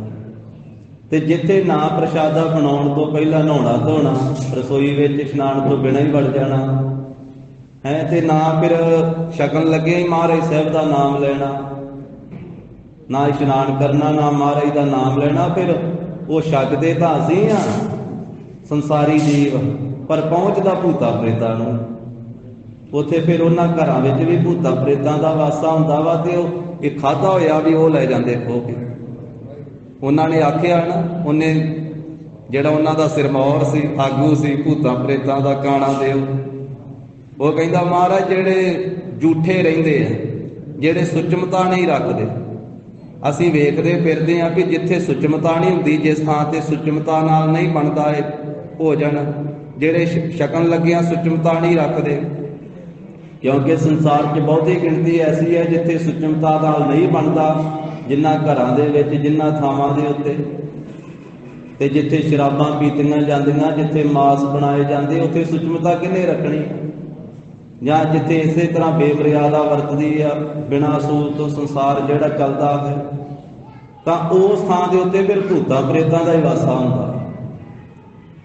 ਭਗਤ ਕਬੀਰ ਸਾਹਿਬ ਦਾ ਸ਼ਲੋਕ ਆਪਾਂ ਪੜ੍ਹਦੇ ਹਾਂ, ਕਬੀਰ ਜਹ ਘਰ ਸਾਧ ਨਾ ਸੇਵੀਐ, ਹਰਿ ਕੀ ਸੇਵਾ ਨਾਹੇ, ਤੇ ਘਰ ਮਰਹਟ ਸਾਰਖੇ ਭੂਤ ਬਸੈ ਤਿਨ ਮਾਹੇ। ਭਗਤ ਜੀ ਨੇ ਤਾਂ ਉਹ ਪਰਿਵਾਰ ਦੇ ਮੈਂਬਰਾਂ ਨੂੰ ਹੀ ਭੂਤ ਕਹਿ ਦਿੱਤਾ। ਕਹਿੰਦੇ ਜਿਨ੍ਹਾਂ ਘਰਾਂ ਵਿੱਚ ਸਾਧ ਸੰਗਤ ਨਹੀਂ ਹੁੰਦੀ, ਜਿੱਥੇ ਵਾਹਿਗੁਰੂ ਦਾ ਨਾਮ ਨਹੀਂ ਜਪਿਆ ਜਾਂਦਾ, ਪਰਮੇਸ਼ਰ ਨੂੰ ਚੇਤੇ ਨਹੀਂ ਕੀਤਾ ਜਾਂਦਾ, ਉਹ ਘਰ ਸ਼ਮਸ਼ਾਨ ਘਾਟ ਦੀ ਤਰ੍ਹਾਂ, ਤੇ ਘਰ ਦਾ ਸਾਰਾ ਹੀ ਟੱਬਰ ਭੂਤਨਿਆਂ ਦਾ ਟੱਬਰ। ਕਬੀਰ ਜਹ ਘਰ ਸਾਧ ਨਾ ਸੇਵੀਐ, ਹਰਿ ਕੀ ਸੇਵਾ ਨਾਹੇ, ਤੇ ਘਰ ਮਰਹਟ ਸਾਰਖੇ। ਮਰਘਟ ਕਹਿੰਦੇ ਮੜੀਆਂ ਨੂੰ, ਸ਼ਮਸ਼ਾਨ ਘਾਟ ਨੂੰ ਸਾਰਖੇ ਕਹਿੰਦੇ ਉਹਨਾਂ ਦੇ ਬਰਾਬਰ। ਭੂਤ ਬਸੈ ਤਿਨ ਮਾਹੇ, ਤੇ ਜਿੱਥੇ ਮੜੀਆਂ ਵਾ ਉੱਥੇ ਭੂਤਨਿਆਂ ਦਾ ਵਾਸਾ। ਕਹਿੰਦੇ ਉਹ ਘਰ ਮੜੀਆਂ ਦੀ ਤੁੱਲ, ਉਹ ਪਰਿਵਾਰ ਜਿਹੜਾ ਉਹ ਭੂਤਨਿਆਂ ਦੇ ਤੁੱਲ ਵਾ, ਜਿੱਥੇ ਕਦੀ ਪਰਮੇਸ਼ਰ ਨੂੰ ਚੇਤੇ ਨਹੀਂ ਕੀਤਾ ਜਾਂਦਾ। ਤਾਂ ਇਸ ਤਰ੍ਹਾਂ ਉਸ ਦੇਵ ਨੇ ਆਖਿਆ, ਕਹਿਣ ਲੱਗਾ ਜਿੱਥੇ ਸੁਚਮਤਾ ਨਹੀਂ ਹੁੰਦੀ, ਉਸ ਥਾਂ ਦੇ ਉੱਤੇ ਫਿਰ ਮਹਾਰਾਜ ਅਸੀਂ, ਸਾਡਾ ਭੋਜਨ ਸਾਨੂੰ ਪ੍ਰਾਪਤ ਹੋ ਜਾਂਦਾ ਹੈ। ਜਿਹੜੇ ਲੋਕ ਸਤਿਗੁਰਾਂ ਦਾ ਨਾਮ ਨਹੀਂ ਲੈਂਦੇ, ਛਕਣ ਤੋਂ ਪਹਿਲਾਂ ਪਰਮੇਸ਼ਰ ਦਾ ਨਾਮ ਨਹੀਂ ਲੈਂਦੇ, ਉਹਨਾਂ ਉੱਤੇ ਖੋਹ ਕੇ ਅਸੀਂ ਖਾ ਜਾਂਦੇ ਹਾਂ। ਤੇ ਮਹਾਰਾਜ ਅੱਜ ਦਿਹਾਲੇ ਖਾਣ ਜਾਣਾ ਸੀ, ਤੇ ਤੁਸੀਂ ਸਵੇਰੇ ਸਵੇਰੇ ਹੀ ਸਾਨੂੰ ਇਹ ਬਠਿੰਡੇ ਦੇ ਕਿਲੇ ਵਿੱਚੋਂ ਕੱਢਣ ਲੱਗੇ ਹੋ, ਤੇ ਅੱਜ ਸਵੇਰੇ ਹੀ ਮਹਾਰਾਜ ਤੁਸੀਂ ਮੈਨੂੰ ਕੱਢ ਰਹੇ ਹੋ। ਇਸ ਕਰਕੇ ਮੈਂ ਕਿਸੇ ਪਾਸੇ ਗਿਆ ਹੀ ਨਹੀਂ ਹਾਂ, ਹਾਲੇ ਮੈਂ ਆਪਣਾ ਭੋਜਨ ਕੀਤਾ ਹੀ ਨਹੀਂ ਹੈ। ਸ੍ਰੀ ਗੁਰੂ ਗੋਬਿੰਦ ਸਿੰਘ ਮਹਾਰਾਜ ਕਹਿਣ ਲੱਗੇ ਉਸ ਕਾਣੇ ਦੇ ਓੜਿਓ, ਕਹਿਣ ਲੱਗੇ ਹੁਣ ਤੂੰ ਇੱਥੋਂ ਤੁਰਦਾ ਬਣ, ਭਾਵੇਂ ਤੂੰ ਭੁੱਖਾ ਵਾ ਤੇ ਭਾਵੇਂ ਤੂੰ ਨਹੀਂ ਕੁਝ ਖਾਧਾ, ਪਰ ਤੈਨੂੰ ਹੁਣ ਹੁਕਮ ਆ ਸਾਡਾ ਵੀ ਹੁਣ ਤੂੰ ਇੱਥੇ ਰਹਿ ਨਹੀਂ ਸਕਦਾ, ਤੇ ਇੱਥੋਂ ਚੱਲ। ਹਾਂ, ਤੂੰ ਜਾਣਾ ਸਰਹੰਦ ਸਿੱਧਾ, ਤੇ ਰਾਹ ਦੇ ਵਿੱਚ ਮਸੂਰਪੁਰ ਨਾਮ ਦਾ ਪਿੰਡ ਆਉਣਾ ਹੈ। ਹਾਂ, ਦੁਪਹਿਰਾ ਤੂੰ ਉੱਥੇ ਕੱਟ ਲਵੀਂ, ਇੰਨਾ ਕਿ ਤੈਨੂੰ ਫੁੱਲ ਦੇ ਦੇਣੇ। ਹੁਣ ਇੱਥੋਂ ਤੁਰ ਪਾ, ਮਸੂਰਪੁਰ ਜਾ ਕੇ ਦੁਪਹਿਰਾ ਕੱਟ ਲਵੀਂ। ਸੰਧਿਆ ਕਰ ਸਰਹੰਦ ਕਰ ਧਾਮ, ਤੇ ਸੰਧਿਆ ਵੇਲੇ ਤੂੰ ਜਾ ਕੇ ਸਰਹੰਦ ਦੇ ਵਿੱਚ ਆਪਣਾ ਘਰ ਟਿਕਾਣਾ ਕਰ, ਉੱਥੇ ਆਪਣਾ ਟਿਕਾਣਾ ਕਰ ਜਾ ਕੇ। ਗੁਰੂ ਦਾ ਹੁਕਮ ਹੋ ਗਿਆ, ਨਹੀਂ ਫਿਰ ਮੋੜ ਸਕਦਾ। ਗੁਰੂ ਕੇ ਹੁਕਮ ਨੂੰ ਕੌਣ ਮੋੜਨ ਵਾਲਾ? ਉਸ ਵੇਲੇ ਫਿਰ ਮਹਾਰਾਜ ਸਾਹਿਬ ਨੂੰ ਨਮਸਕਾਰ ਕੀਤੀ ਇਸਨੇ, ਜਿਹੜਾ ਇਹ ਭੂਤਾਂ ਪ੍ਰੇਤਾਂ ਦਾ ਸਰਦਾਰ ਆ, ਕਾਣਾ ਦੇਵ ਆ, ਤੇ ਮਹਾਰਾਜ ਨੂੰ ਨਮਸਕਾਰ ਕਰਕੇ ਉੱਥੋਂ ਚੱਲ ਪਿਆ ਹੈ। ਮਹਾਰਾਜ ਨੂੰ ਮੱਥਾ ਟੇਕਿਆ, ਤੇ ਇਹਦੇ ਵਿੱਚ ਹੀ ਆਪਣਾ ਭਲਾ ਮੰਨਿਆ ਵੀ ਹੁਣ ਮਹਾਰਾਜ ਦੀ ਆਗਿਆ ਮੋੜਾਂ ਨਾ, ਕਿਤੇ ਹੋਰ ਨਾ ਬਚਨ ਕਰਦੇ। ਵੀ ਮਹਾਰਾਜ ਨੇ ਹੁਕਮ ਕੀਤਾ ਵੀ ਹੁਣ ਤੂੰ ਸਰਹੰਦ ਜਾ, ਤੈਨੂੰ ਇੱਥੇ ਨਹੀਂ ਕੁਝ ਖਾਣ ਵਾਸਤੇ ਦੇਣਾ। ਤੇ ਫਿਰ ਨਮਸਕਾਰ ਕਰਕੇ ਇਹਦੇ ਚ ਆਪਣਾ ਭਲਾ ਮੰਨ ਕੇ ਤੁਰ ਪਿਆ ਸਰਹੰਦ ਵੱਲ ਨੂੰ। ਸੋਭਾ ਵਾਲੇ ਪ੍ਰਭੂ ਗੁਰੂ ਗੋਬਿੰਦ ਸਿੰਘ ਮਹਾਰਾਜ ਨੇ ਉੱਥੇ ਕਿਲੇ ਦੇ ਵਿੱਚ ਹੀ ਡੇਰਾ ਕੀਤਾ ਹੈ। ਕਿਸਮਤ ਲੋਕ ਸੁਣਤ ਜਿਨ ਮੇਰਾ। ਤੇ ਜਿਨ੍ਹਾਂ ਲੋਕਾਂ ਨੇ ਕੌਤਕ ਵੇਖਿਆ ਜਾਂ ਸੁਣਿਆ ਉਹ ਸਾਰੇ ਹੈਰਾਨ ਹੋਏ ਕਿ ਮਹਾਰਾਜ ਸਾਹਿਬ ਨੇ ਬਠਿੰਡੇ ਦੇ ਕਿਲੇ ਦੇ ਵਿੱਚੋਂ ਕਾਲੇ ਦੇਵ ਨੂੰ ਕੱਢਿਆ, ਪ੍ਰੇਤ ਨੂੰ ਕੱਢਿਆ ਹੈ ਇੱਥੋਂ। ਮਹਾਰਾਜ ਕੀ ਸੰਗਤ ਸੁਣਾਵੈ ਤੇ ਭਾਵਨਾ ਵਾਲੇ ਗੁਰੂ ਗੋਬਿੰਦ ਸਿੰਘ ਮਹਾਰਾਜ ਦੀ ਉਸਤਤੀ ਸੁਣਾਉਂਦੇ ਅੱਗੇ ਸੰਗਤਾਂ ਵਿੱਚ ਜਿਨ ਕੇ ਕਾਜ ਨੂੰ ਬਨ ਆਵੈ। ਕਿ ਇਹਨਾਂ ਸਤਿਗੁਰਾਂ ਦੇ ਕਾਰਜ ਇਹਨਾਂ ਨੂੰ ਹੀ ਬਣ ਆਉਂਦੇ ਆ। ਇਹ ਸਤਿਗੁਰਾਂ ਦੀ ਮਹਿਮਾ ਸਤਿਗੁਰਾਂ ਨੂੰ ਹੀ ਬਣ ਆਉਂਦੀ ਆ। ਸਤਿਗੁਰਾਂ ਦੇ ਹੁਕਮ ਦੇ ਅੱਗੇ ਤਾਂ ਭੂਤ ਪ੍ਰੇਤ ਵੀ ਹੱਥ ਜੋੜ ਕੇ ਖਲੋਂਦੇ, ਕਿਉਂਕਿ ਸਤਿਗੁਰੂ ਪਰਮੇਸ਼ਰ ਵਾ। ਸਾਧ ਸੰਗਤ ਜੀ, ਪਰਮੇਸ਼ਰ ਦਾ ਪ੍ਰਤੱਖ ਸਰੂਪ ਆ ਤੇ ਪਰਮੇਸ਼ਰ ਦੇ ਹੁਕਮ ਦੇ ਵਿੱਚ ਹੀ ਸਾਰੀ ਸ੍ਰਿਸ਼ਟੀ ਆ, ਸਾਰੀ ਰਚਨਾ। ਪਰਮੇਸ਼ਰ ਦੇ ਅੱਗੇ ਕਿਹਦਾ ਜੋਰ ਆ? ਇਸ ਕਰਕੇ ਗੁਰੂ ਸਾਹਿਬ ਦੇ ਕਾਰਜ ਗੁਰੂ ਸਾਹਿਬ ਨੂੰ ਹੀ ਬਣ ਆਉਂਦੇ ਆ। ਇਸ ਤਰ੍ਹਾਂ ਸੰਗਤਾਂ ਉਸਤਤੀ ਕਰਦੀਆਂ ਹਨ। ਦੋਹਰਾ ਖਾਨ ਮਾਨ ਰਾਤ ਕੋ। ਰਾਤ ਦਾ ਸਮਾਂ ਜਿਸ ਵੇਲੇ ਹੋਇਆ ਤੇ ਪ੍ਰਸ਼ਾਦਾ ਪਾਣੀ ਗੁਰੂ ਦਾ ਲੰਗਰ ਤਿਆਰ ਹੋਇਆ, ਮਹਾਰਾਜ ਸਾਹਿਬ ਜੀ ਨੇ ਛਕਣਾ ਕੀਤਾ। ਫਿਰ ਪਰਯੰਤ ਪਰ ਸੋਏ ਆਪਣੇ ਪਲੰਗ ਤੇ ਸਥਿਤ ਹੋ ਕਰਕੇ ਮਹਾਰਾਜ ਬਿਰਾਜਮਾਨ ਹੋਏ ਦਸ਼ਮੇਸ਼ ਪਾਤਸ਼ਾਹ। ਉਤਰੇ ਤਰੇ ਸੋ ਦੁਰਗ ਕੇ। ਤਾਂ ਉਸ ਮੌਕੇ ਦੇ ਉੱਤੇ ਉਹ ਕਿਲੇ ਦੇ ਹੇਠਾਂ ਥੱਲੇ ਕਹਿੰਦੇ ਹੋਰ ਲੋਕ ਉਤਰੇ ਹੋਏ ਸਨ। ਉਹਦੇ ਵਪਾਰੀ ਹੋਏ ਉਹ ਕਿਸੇ ਥਾਂ ਤੋਂ ਵਪਾਰੀ ਹੋਏ ਸੀ। ਵਪਾਰੀਆਂ ਨੇ ਵੀ ਉਹ ਕਿਲੇ ਦੇ ਹੇਠਾਂ ਬਾਰ-ਬਾਰ ਪੜਾਅ ਕੀਤਾ। ਜਾਓ ਮਈ ਸੱਸੇ ਪੁੰਨੂ ਕੋ ਗਾਇਓ। ਉਹ ਜਿਹੜੇ ਵਪਾਰੀ ਸੀ ਨਾ, ਉਹਨਾਂ ਦੇ ਵਿੱਚ ਇੱਕ ਵਪਾਰੀ ਗਾਉਂਦਾ ਸੀ। ਉਹਨੂੰ ਗਾਉਣ ਦਾ ਸੁਭਾਅ ਸੀ। ਜਦੋਂ ਰਾਤ ਟਿਕ ਗਈ, ਰਾਤ ਦਾ ਸਮਾਂ ਹੈ, ਤੇ ਉਹਨੇ ਸੱਸੀ ਪੁੰਨੂ ਦਾ ਕਿੱਸਾ ਗਾਇਆ ਵਪਾਰੀ ਨੇ ਰਾਤ ਦੇ ਮੌਕੇ ਤੇ। ਬਾਰ ਬਾਰ ਕਰਨਾਕ ਬਸਾਇਓ ਤੇ ਬਹੁਤ ਲੈ ਤਾਲ ਦੇ ਨਾਲ ਰਾਗ ਦੇ ਵਿੱਚ ਵਾਰ-ਵਾਰ ਉਹਨੇ ਗਾਇਆ। ਰਾਤ ਲਿਖੇ ਰਸ ਕੋ ਬਹੁਕੀਨ। ਇਸ ਤਰ੍ਹਾਂ ਕਹਿੰਦੇ ਰਾਤ ਦੇ ਸਮੇਂ ਜਦੋਂ ਉਹਨਾਂ ਸੱਸੀ ਪੁੰਨੂ ਦਾ ਕਿੱਸਾ ਗਾਇਆ ਨਾ, ਤੇ ਬੜੇ ਰਸ ਦੇ ਵਿੱਚ ਉਹਨਾਂ ਨੇ ਗਾਉਣਾ ਕੀਤਾ। ਫਿਰ ਪਰਯੰਤ ਸੁਣ ਗੁਰੂ ਪ੍ਰਵੀਨ। ਜਦੋਂ ਉੱਚੀ ਹਿੱਕਾਂ ਦੇ ਨਾਲ, ਉੱਚੀ ਆਵਾਜ਼ ਦੇ ਨਾਲ ਲੰਮੀਆਂ ਲੰਮੀਆਂ ਹਿੱਕਾਂ ਲਾ ਕੇ ਗਾਇਆ ਉਸਨੇ, ਵਪਾਰੀ ਨੇ, ਸੱਸੀ ਪੁੰਨੂ ਨੂੰ। ਤੇ ਕਲਗੀਧਰ ਪਾਤਸ਼ਾਹ ਬਰਾਜੇ ਹੋਏ ਸੀ ਤੇ ਉੱਠ ਕੇ ਬੈਠ ਗਏ ਪਲੰਗੇ ਤੇ ਜਦੋਂ ਆਵਾਜ਼ ਆਈ। ਤੇ ਮਹਾਰਾਜ ਸਾਹਿਬ ਜੀ ਨੇ ਸੁਣਿਆ। ਫਿਰ ਉਹ ਗਾਉਣ ਵਾਲਾ ਕਿੰਨੀ ਰਾਤ ਗਈ ਸੀ, ਚਿਰਕਾਲ ਤੇ ਕੀ ਗਾਉਂਦਾ ਰਿਹਾ। ਸਾਰੇ ਸਿੰਘਾਂ ਨੇ ਵੀ ਸੁਣਿਆ, ਥੋੜੀ ਦੂਰ ਤੇ ਹੀ ਗਾਉਂਦਾ ਸੀ, ਤੇ ਸਾਰਿਆਂ ਨੇ ਮਨ ਵਿੱਚ ਜਾਣਿਆ ਕਿ ਚੰਗਾ ਗਾਉਂਦਾ ਹੈ। ਫਿਰ ਸੌਂ ਕਰਕੇ ਵਿਰਾਜਮਾਨ ਹੋ ਕਰਕੇ ਰਾਤ ਬਤੀਤ ਕੀਤੀ ਸੁਖ ਪੂਰਵਕ। ਅੰਮ੍ਰਿਤ ਵੇਲਾ ਹੋਇਆ, ਪਰਮੇਸ਼ਰ ਸਰੂਪ ਸਤਿਗੁਰੂ ਜੀ ਜਾਗੇ। ਅੰਮ੍ਰਿਤ ਵੇਲੇ ਦੀ ਕਿਰਿਆ ਸੋਧੀ ਹੈ, ਦਾਤਨ ਆਦਿ ਕੀਤੀ, ਇਸ਼ਨਾਨ ਕੀਤਾ, ਅੰਮ੍ਰਿਤ ਵੇਲੇ ਦਾ ਦੀਵਾਨ ਸਜਾਇਆ। ਜਦੋਂ ਦੀਵਾਨ ਦੀ ਸਮਾਪਤੀ ਹੋਈ, ਦਿਨ ਚੜ੍ਹਿਆ, ਤੇ ਸਿੰਘਾਂ ਨੂੰ ਪੁੱਛਣ ਲੱਗੇ ਦਸ਼ਮੇਸ਼ ਪਾਤਸ਼ਾਹ ਵੀ ਆ ਰਾਤ ਕੌਣ ਗਾਉਂਦਾ ਸੀ? ਆ ਰਾਤ ਸੱਸੀ ਪੁੰਨੂ ਕਿਹਨੇ ਗਾਇਆ ਹੈ? ਤੇ ਸਿੰਘਾਂ ਨੇ ਬੇਨਤੀ ਕੀਤੀ, ਮਹਾਰਾਜ ਕੋਈ ਵਪਾਰੀ ਆਏ ਹੋਏ ਆ, ਕੋਈ ਆਪਣਾ ਸਾਜੋ ਸਮਾਨ ਲੱਦ ਕੇ ਲਿਆਏ ਹਨ। ਉਸ਼ਟਰ ਬ੍ਰਿੰਦ ਸੰਗ ਤਿਨ ਗਾਏ। ਮਹਾਰਾਜ ਬਹੁਤੇ ਊਠ ਵਾ ਉਹਨਾਂ ਦੇ ਨਾਲ। ਉਹਨਾਂ ਊਠਾਂ ਵਾਲਿਆਂ ਦੇ ਵਿੱਚੋਂ ਮਹਾਰਾਜ ਇੱਕ ਜਾਣੇ ਨੇ ਗਾਇਆ ਹੈ। ਜਾਏ ਬੁਲਾਵੋ ਲਿਆਵੋ ਕਾਹੇ। ਦਸ਼ਮੇਸ਼ ਪਾਤਸ਼ਾਹ ਕਹਿਣ ਲੱਗੇ ਵੀ ਉਹ ਰਾਤ ਜਿਹੜਾ ਗਾਉਂਦਾ ਸੀ ਨਾ ਸੱਸੀ ਪੁੰਨੂ, ਉਹਨੂੰ ਬੁਲਾ ਕੇ ਲਿਆਓ ਸਾਡੇ ਪਾਸ। ਸੁਨਕਰ ਦਾਸ ਲਿਓ ਜਿਨ ਪਾਹੇ। ਮਹਾਰਾਜ ਦਾ ਦਾਸ ਹੁਕਮ ਸੁਣ ਕੇ ਗਿਆ ਉਹਨਾਂ ਵਪਾਰੀਆਂ ਦੇ ਕੋਲੇ। ਗੁਰੂ ਹਕਾਰਨ ਚੱਲ ਸੋ ਆਇਓ। ਜਾ ਕਰਕੇ ਸਤਿਗੁਰੂ ਜੀ ਦੀ ਆਗਿਆ ਦੱਸੀ ਕਿ ਭਾਈ ਧੰਨ ਸ੍ਰੀ ਗੁਰੂ ਗੋਬਿੰਦ ਸਿੰਘ ਮਹਾਰਾਜ ਸਾਹਿਬ ਜੀ ਬੁਲਾਉਂਦੇ ਆ, ਰਾਤ ਜਿਹੜਾ ਗਾਉਂਦਾ ਸੀ ਨਾ ਤੁਹਾਡੇ ਵਿੱਚੋਂ, ਤੇ ਉਹ ਆ ਗਏ। ਮਹਾਰਾਜ ਸਾਹਿਬ ਜੀ ਨੇ ਬੁਲਾਇਆ ਹੈ। ਦਰਸ਼ਨ ਕਰਤੇ ਸੀਸ ਨਿਵਾਏ। ਉਹ ਚੱਲ ਕੇ ਆ ਗਏ ਵਪਾਰੀ। ਉਹ ਗਾਉਣ ਵਾਲੇ ਨੇ ਮਹਾਰਾਜ ਦਾ ਦਰਸ਼ਨ ਕਰਦਿਆਂ ਹੋਇਆਂ ਗੁਰੂ ਸਾਹਿਬ ਜੀ ਨੂੰ ਸੀਸ ਝੁਕਾ ਕੇ ਨਮਸਕਾਰ ਕੀਤੀ। ਸ੍ਰੀ ਪ੍ਰਭ ਪਨਹਿ ਰਾਤ ਨਿਮਗਾਵਤ। ਮਹਾਰਾਜ ਕਹਿਣ ਲੱਗੇ, ਉਹ ਭਾਈ ਜਿਵੇਂ ਤੂੰ ਰਾਤ ਗਾਉਂਦਾ ਸੈਂ, ਸੱਸੀ ਪੁੰਨੂ ਰਾਗ ਬਸਾਵਤ। ਜਿਵੇਂ ਤੂੰ ਰਾਗ ਦੇ ਵਿੱਚ ਜਿਸ ਪ੍ਰਕਾਰ ਦੇ ਨਾਲ ਰਾਗ ਦੇ ਵਿੱਚ ਬੜੀ ਲੈ ਤਾਲ ਦੇ ਨਾਲ ਸੱਸੀ ਪੁੰਨੂ ਦਾ ਉਹ ਸਾਰੀ ਗਾਥਾ ਤੂੰ ਗਾਉਣਾ ਕੀਤੀ ਹੈ। ਬੈਠ ਗਿਆ ਅਬ ਗਾਵਨ ਕਰੋ। ਸਾਡੇ ਸਾਹਮਣੇ ਬਹਿ ਕੇ ਗਾ ਹੁਣ ਉਸੇ ਤਰ੍ਹਾਂ ਜਿਵੇਂ ਰਾਤ ਗਾਉਂਦਾ ਸੀ ਉਸੇ ਤਰ੍ਹਾਂ ਸਾਹਮਣੇ ਬਹਿ ਕੇ ਗਾ। ਇਸੇ ਪ੍ਰਕਾਰ ਅਦਕ ਰਸ ਧਰੋ। ਉਸੇ ਤਰ੍ਹਾਂ ਹੀ ਰਾਤ ਨੂੰ ਬੜਾ ਰਸ ਬੰਨਿਆ ਹੋਇਆ ਸੀ ਸੱਸੀ ਪੁੰਨੂ ਗਾਉਂਦੇ ਆ ਤੇ ਸਾਡੇ ਸਾਹਮਣੇ ਬੈਠ ਕਰਕੇ ਉਸੇ ਰਸ ਪ੍ਰੇਮ ਦੇ ਵਿੱਚ ਗਾਉਣਾ ਕਰ। ਸੁਣ ਕਰ ਜੋਰ ਬੋਲਿਓ ਸੋਏ। ਉਹ ਵਪਾਰੀ ਹੱਥ ਜੋੜ ਕਰਕੇ ਮਹਾਰਾਜ ਦਾ ਬਚਨ ਸੁਣ ਕਰਕੇ ਬੋਲਿਆ ਆਪ ਤਾਂ ਗਾਏ ਜਾਏ ਨਾ ਕੋਏ। ਮਹਾਰਾਜ ਹੁਣ ਤੇ ਨਹੀਂ ਮੈਥੋਂ ਗਾਇਆ ਜਾਣਾ, ਹੁਣ ਨਹੀਂ ਮੇਰੇ ਤੋਂ ਗਾਇਆ ਜਾਵੇਗਾ। ਲਾਜ ਆਪ ਤੇ ਮੁਝ ਕੋ ਆਵੇ। ਮਹਾਰਾਜ ਰਾਤ ਹੀ ਮੈਂ ਗਾਉਂਦਾ ਰਿਹਾ, ਮੈਨੂੰ ਨਹੀਂ ਸੀ ਪਤਾ ਵੀ ਤੁਹਾਡਾ ਇੱਥੇ ਉਤਾਰਾ ਹੋਇਆ, ਤੁਸੀਂ ਇੱਥੇ ਆਏ ਹੋਏ ਤੇ ਤੁਹਾਡੇ ਸਾਹਮਣੇ ਨਹੀਂ ਮੈਂ ਗਾ ਸਕਦਾ। ਤੁਹਾਡੇ ਤੋਂ ਤੇ ਮਹਾਰਾਜ ਮੈਨੂੰ ਸ਼ਰਮ ਆਉਂਦੀ ਹੈ, ਆਪ ਜੀ ਤੋਂ ਮਹਾਰਾਜ ਮੈਨੂੰ ਸ਼ਰਮ ਆਉਂਦੀ ਹੈ। ਮੈਂ ਆਪ ਜੀ ਦੇ ਸਾਹਮਣੇ ਸਤਿਗੁਰੂ ਜੀ ਕਿਵੇਂ ਗਾ ਸਕਦਾ ਹਾਂ। ਸਮੁਖ ਬੋਧ ਕੋ ਨਾਹਿਨ ਭਾਵੈ। ਮਹਾਰਾਜ ਆਪ ਜੀ ਦੇ ਸਾਹਮਣੇ ਤਾਂ ਬੋਲਿਆ ਵੀ ਨਹੀਂ ਜਾਂਦਾ ਤੇ ਮੈਂ ਗਾ ਕਿਵੇਂ ਸਕਾਂਗਾ। ਤਬ ਗੁਰ ਦਈ ਨਾਥ ਕਨਾਏ। ਤੇ ਮਹਾਰਾਜ ਕਹਿੰਦੇ ਜੇ ਤੈਨੂੰ ਸ਼ਰਮ ਆਉਂਦੀ ਆ ਸਾਹਮਣੇ ਗਾਉਂਦਿਆ ਹੀ ਕਨਾਤ ਲਵਾ ਦਿੰਦੇ, ਹੋਲੇ ਗਾਲਾ ਤੇਰੇ ਅੱਗੇ ਕਨਾਤ ਲਵਾ ਦਿੰਦੇ ਹਾਂ। ਸਭ ਤੇ ਹੋਈ ਕੈ ਨਾਹਿ ਬਿਠਾਏ। ਮਹਾਰਾਜ ਕਹਿਣ ਲੱਗੇ ਸਿੰਘੋ ਕਨਾਤ ਲਾ ਦੋ ਵੀ ਇਹ ਸੰਗ ਕਰਦਾ ਵਾ, ਸ਼ਰਮ ਕਰਦਾ ਵਾ।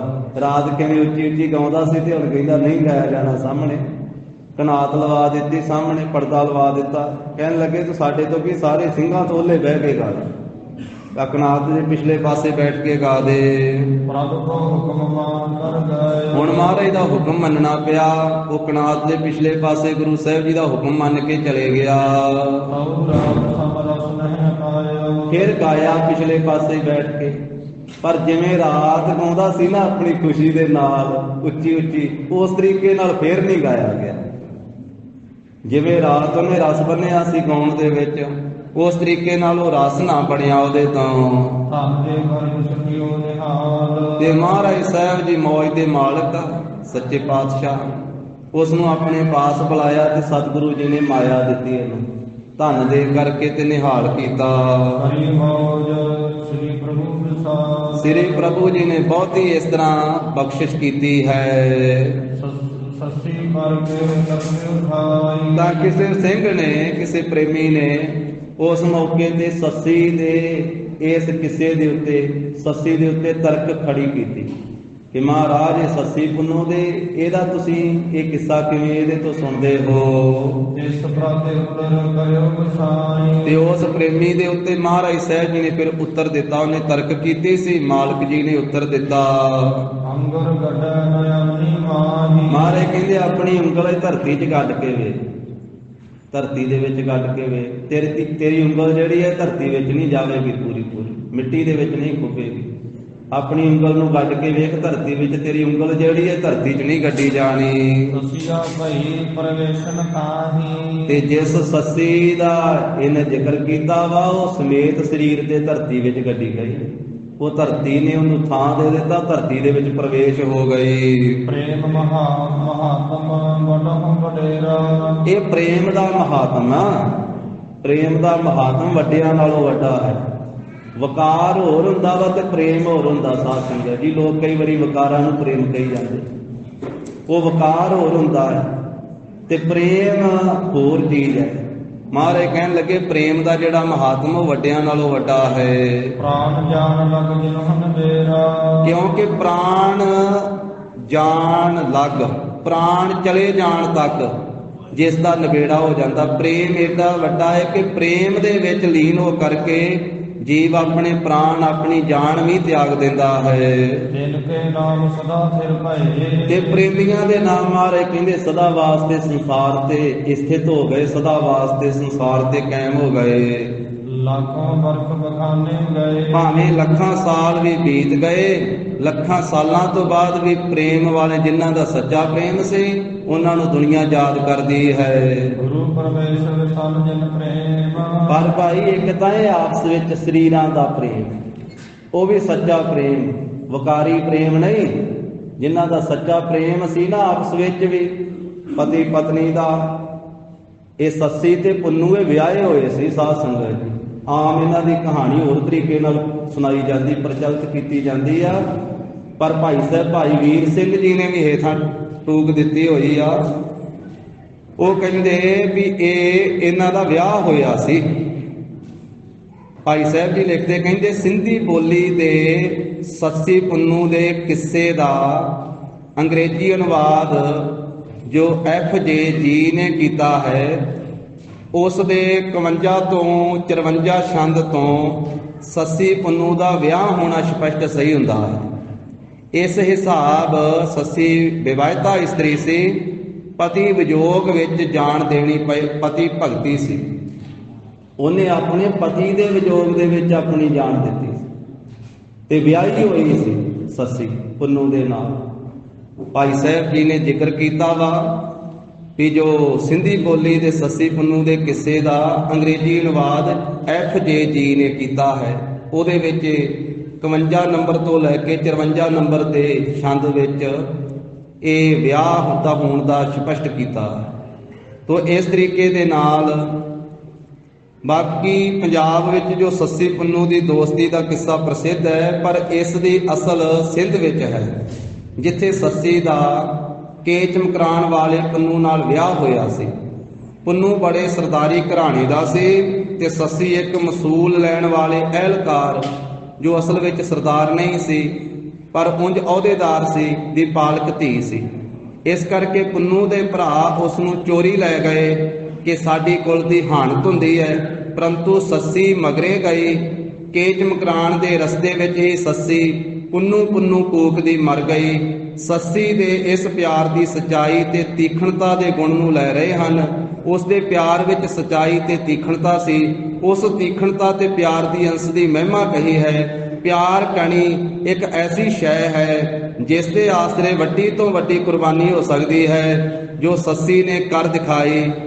ਸੋ ਸਿੰਘਾਂ ਨੂੰ ਇਹ ਉਪਦੇਸ਼ ਦਿੱਤਾ ਕਿ ਜਿਨ੍ਹਾਂ ਨੇ ਪ੍ਰੇਮ ਵਿੱਚ ਪ੍ਰਾਣ ਦਿੱਤੇ ਉਹਨਾਂ ਦੇ ਨਾਮ ਥਿਰ ਹੋ ਗਏ, ਪਰ ਗੁਰੂ ਪਰਮੇਸ਼ਰ ਵਿੱਚ ਜਿਨ੍ਹਾਂ ਦਾ ਪ੍ਰੇਮ ਹੈ ਉਹ ਛੇਮ ਭਾਵ ਮੁਕਤੀ ਪ੍ਰਾਪਤ ਕਰਦੇ ਹਨ। ਪ੍ਰੇਮ ਤੋਂ ਬਿਨਾਂ ਸਾਰੇ ਯਤਨ ਸਾਧਨ ਗਿਆਨ ਧਿਆਨ ਫੋਕਟ ਕਰਮ ਹਨ। ਪ੍ਰੇਮੀ ਕੇਵਲ ਪ੍ਰੇਮ ਨਾਲ ਤਰ ਜਾਂਦਾ ਹੈ। ਇਹ ਸਾਰੀ ਗੱਲ ਕਵੀ ਜੀ ਨੇ ਖੋਲ੍ਹ ਦਿੱਤੀ ਹੈ। ਤੋ ਸੱਸੀ ਪੁੰਨੂ ਦੀ ਪ੍ਰੀਤ ਦੀ ਕਹਾਣੀ ਨੂੰ ਪਰਮਾਰਥ ਵਿੱਚ ਹੀ ਸਮਝਣਾ ਪ੍ਰਯੋਜਨ ਹੈ। ਜਿਵੇਂ ਭਾਈ ਗੁਰਦਾਸ ਜੀ ਨੇ ਲੇਲਾ ਮਜਨੂ ਆਸ਼ਕੀ ਆਦਿਕ ਵਿੱਚ ਸਾਰਿਆਂ ਦੇ ਨਾਮ ਗਿਣ ਕੇ ਅੰਤ ਕਿਹਾ ਹੈ, ਪੀਰ ਮੁਰੀਦਾਂ ਪਿਰਹੜੀ ਗਾਵਣ ਪ੍ਰਭਾਤੀ। ਵੀ ਸਿੱਖਾਂ ਦਾ ਜਿਹੜਾ ਪ੍ਰੇਮ ਹੈ ਉਹ ਗੁਰੂ ਸਾਹਿਬ ਜੀ ਦੇ ਨਾਲ ਹੈ। ਇੱਕ ਅੰਗ ਲਿਆ ਜਾਂਦਾ ਉਹਦੇ ਵਿੱਚੋਂ, ਸਿਰਫ ਪ੍ਰੀਤ ਵਾਲਾ, ਸਿਰਫ ਪ੍ਰੇਮ ਵਾਲਾ, ਕਿ ਗੁਰੂ ਕੇ ਸਿੱਖਾਂ ਦਾ ਗੁਰੂ ਸਾਹਿਬ ਦੇ ਨਾਲ ਪ੍ਰੇਮ ਹੈ ਤੇ ਉਹ ਪ੍ਰਭਾਤ ਵੇਲੇ ਉੱਠ ਕਰਕੇ ਇਸ਼ਨਾਨ ਕਰਕੇ ਗੁਰੂ ਕੀ ਬਾਣੀ ਪੜ੍ਹਦੇ ਆ ਤੇ ਵਾਹਿਗੁਰੂ ਜੀ ਦੇ ਨਾਲ ਪ੍ਰੇਮ ਕਰਦੇ ਆ। ਤਾਂ ਮਹਾਰਾਜ ਸਾਹਿਬ ਸੱਚੇ ਪਾਤਸ਼ਾਹ ਜੀ ਨੇ ਇੱਥੇ ਗੁਰਸਿੱਖਾਂ ਨੂੰ ਦੱਸਿਆ ਕਿ ਭਾਈ ਇਹ ਪ੍ਰੇਮ ਦਾ, ਸੱਚੇ ਸੁੱਚੇ ਪ੍ਰੇਮ ਦਾ ਮਹਾਤਮ ਹੈ, ਵੱਡਿਆਂ ਤੋਂ ਵੱਡਾ। ਪ੍ਰਾਣ ਜਾਣ ਲੱਗ ਵੀ, ਜਿਨ੍ਹਾਂ ਨੇ ਆਪਣਾ ਪ੍ਰਾਣ ਵੀ ਦੇ ਦਿੱਤੇ, ਜਾਨ ਵੀ ਦੇ ਦਿੱਤੀ ਪ੍ਰੇਮ ਦੇ ਵਿੱਚ। ਗੁਰੂ ਪਰਮੇਸ਼ਰ ਸਭ ਜਨ ਪ੍ਰੇਮ, ਪਰ ਜਿਨ੍ਹਾਂ ਨੇ ਭਾਈ ਗੁਰੂ ਪਰਮੇਸ਼ਰ ਦੇ ਨਾਲ ਪ੍ਰੇਮ ਜੋੜਿਆ ਹੈ, ਸੇ ਤਤਕਾਲ ਪਾਪ ਤੇ ਛੇਮ, ਉਹ ਜੀਵ ਬਹੁਤ ਛੇਤੀ, ਤਤਕਾਲ ਕਹੀਏ ਉਸੇ ਵੇਲੇ ਹੀ ਛੇਮ ਕਲਿਆਣ ਪ੍ਰਾਪਤ ਕਰ ਲੈਂਦੇ, ਜਿਹੜੇ ਆਪਣੇ ਗੁਰੂ ਨਾਲ ਪਰਮੇਸ਼ਰ ਨਾਲ ਪ੍ਰੇਮ ਕਰਦੇ ਹਨ। ਪ੍ਰੇਮ ਫੋਕਟ ਸਭ ਜਤਨ, ਜੇ ਪ੍ਰੇਮ ਨਾ ਹੋਵੇ ਤੇ ਪ੍ਰੇਮ ਤੋਂ ਬਿਨਾ ਸਾਰੇ ਯਤਨ ਜਿੰਨੇ ਕੀਤੇ ਜਾਂਦੇ ਉਹ ਫੋਕਟ ਵਾ, ਫੋਕੇ। ਪ੍ਰੇਮ ਤੋਂ ਬਿਨਾ ਸਾਰੇ ਯਤਨ ਰੁੱਖੇ ਤੇ ਫੋਕੇ ਹਨ। ਪ੍ਰੇਮ ਸੁਕਰਮਨ ਸਾਮੈ ਰਤਨ, ਸ਼ੁਭ ਕਰਮਾਂ ਦੇ ਵਿੱਚ, ਸਾਰੇ ਸ਼ੁਭ ਕਰਮਾਂ ਦੇ ਵਿੱਚੋਂ ਪ੍ਰੇਮ ਇੱਕ ਅਮੋਲਕ ਰਤਨ ਹੈ। ਪ੍ਰੇਮੀ ਜਪ ਤਪ ਬਿਨ ਮਖ ਜੋਗ, ਪ੍ਰੇਮੀ ਭਾਵੇਂ ਜਪ ਨਾ ਕਰੇ, ਤਪ ਨਾ ਕਰੇ, ਜਗ ਨਾ ਕਰੇ, ਜੋਗ ਨਾ ਕਰੇ, ਪਰ ਇਹਨਾਂ ਸਾਰਿਆਂ ਤੋਂ ਬਿਨਾਂ ਹੀ ਪ੍ਰਾਪਤ ਹੋਦੇ ਉਚੇਰੇ ਲੋਗ, ਪ੍ਰੇਮੀਆਂ ਨੂੰ ਉੱਚੇ ਲੋਕ ਪ੍ਰਾਪਤ ਹੁੰਦੇ।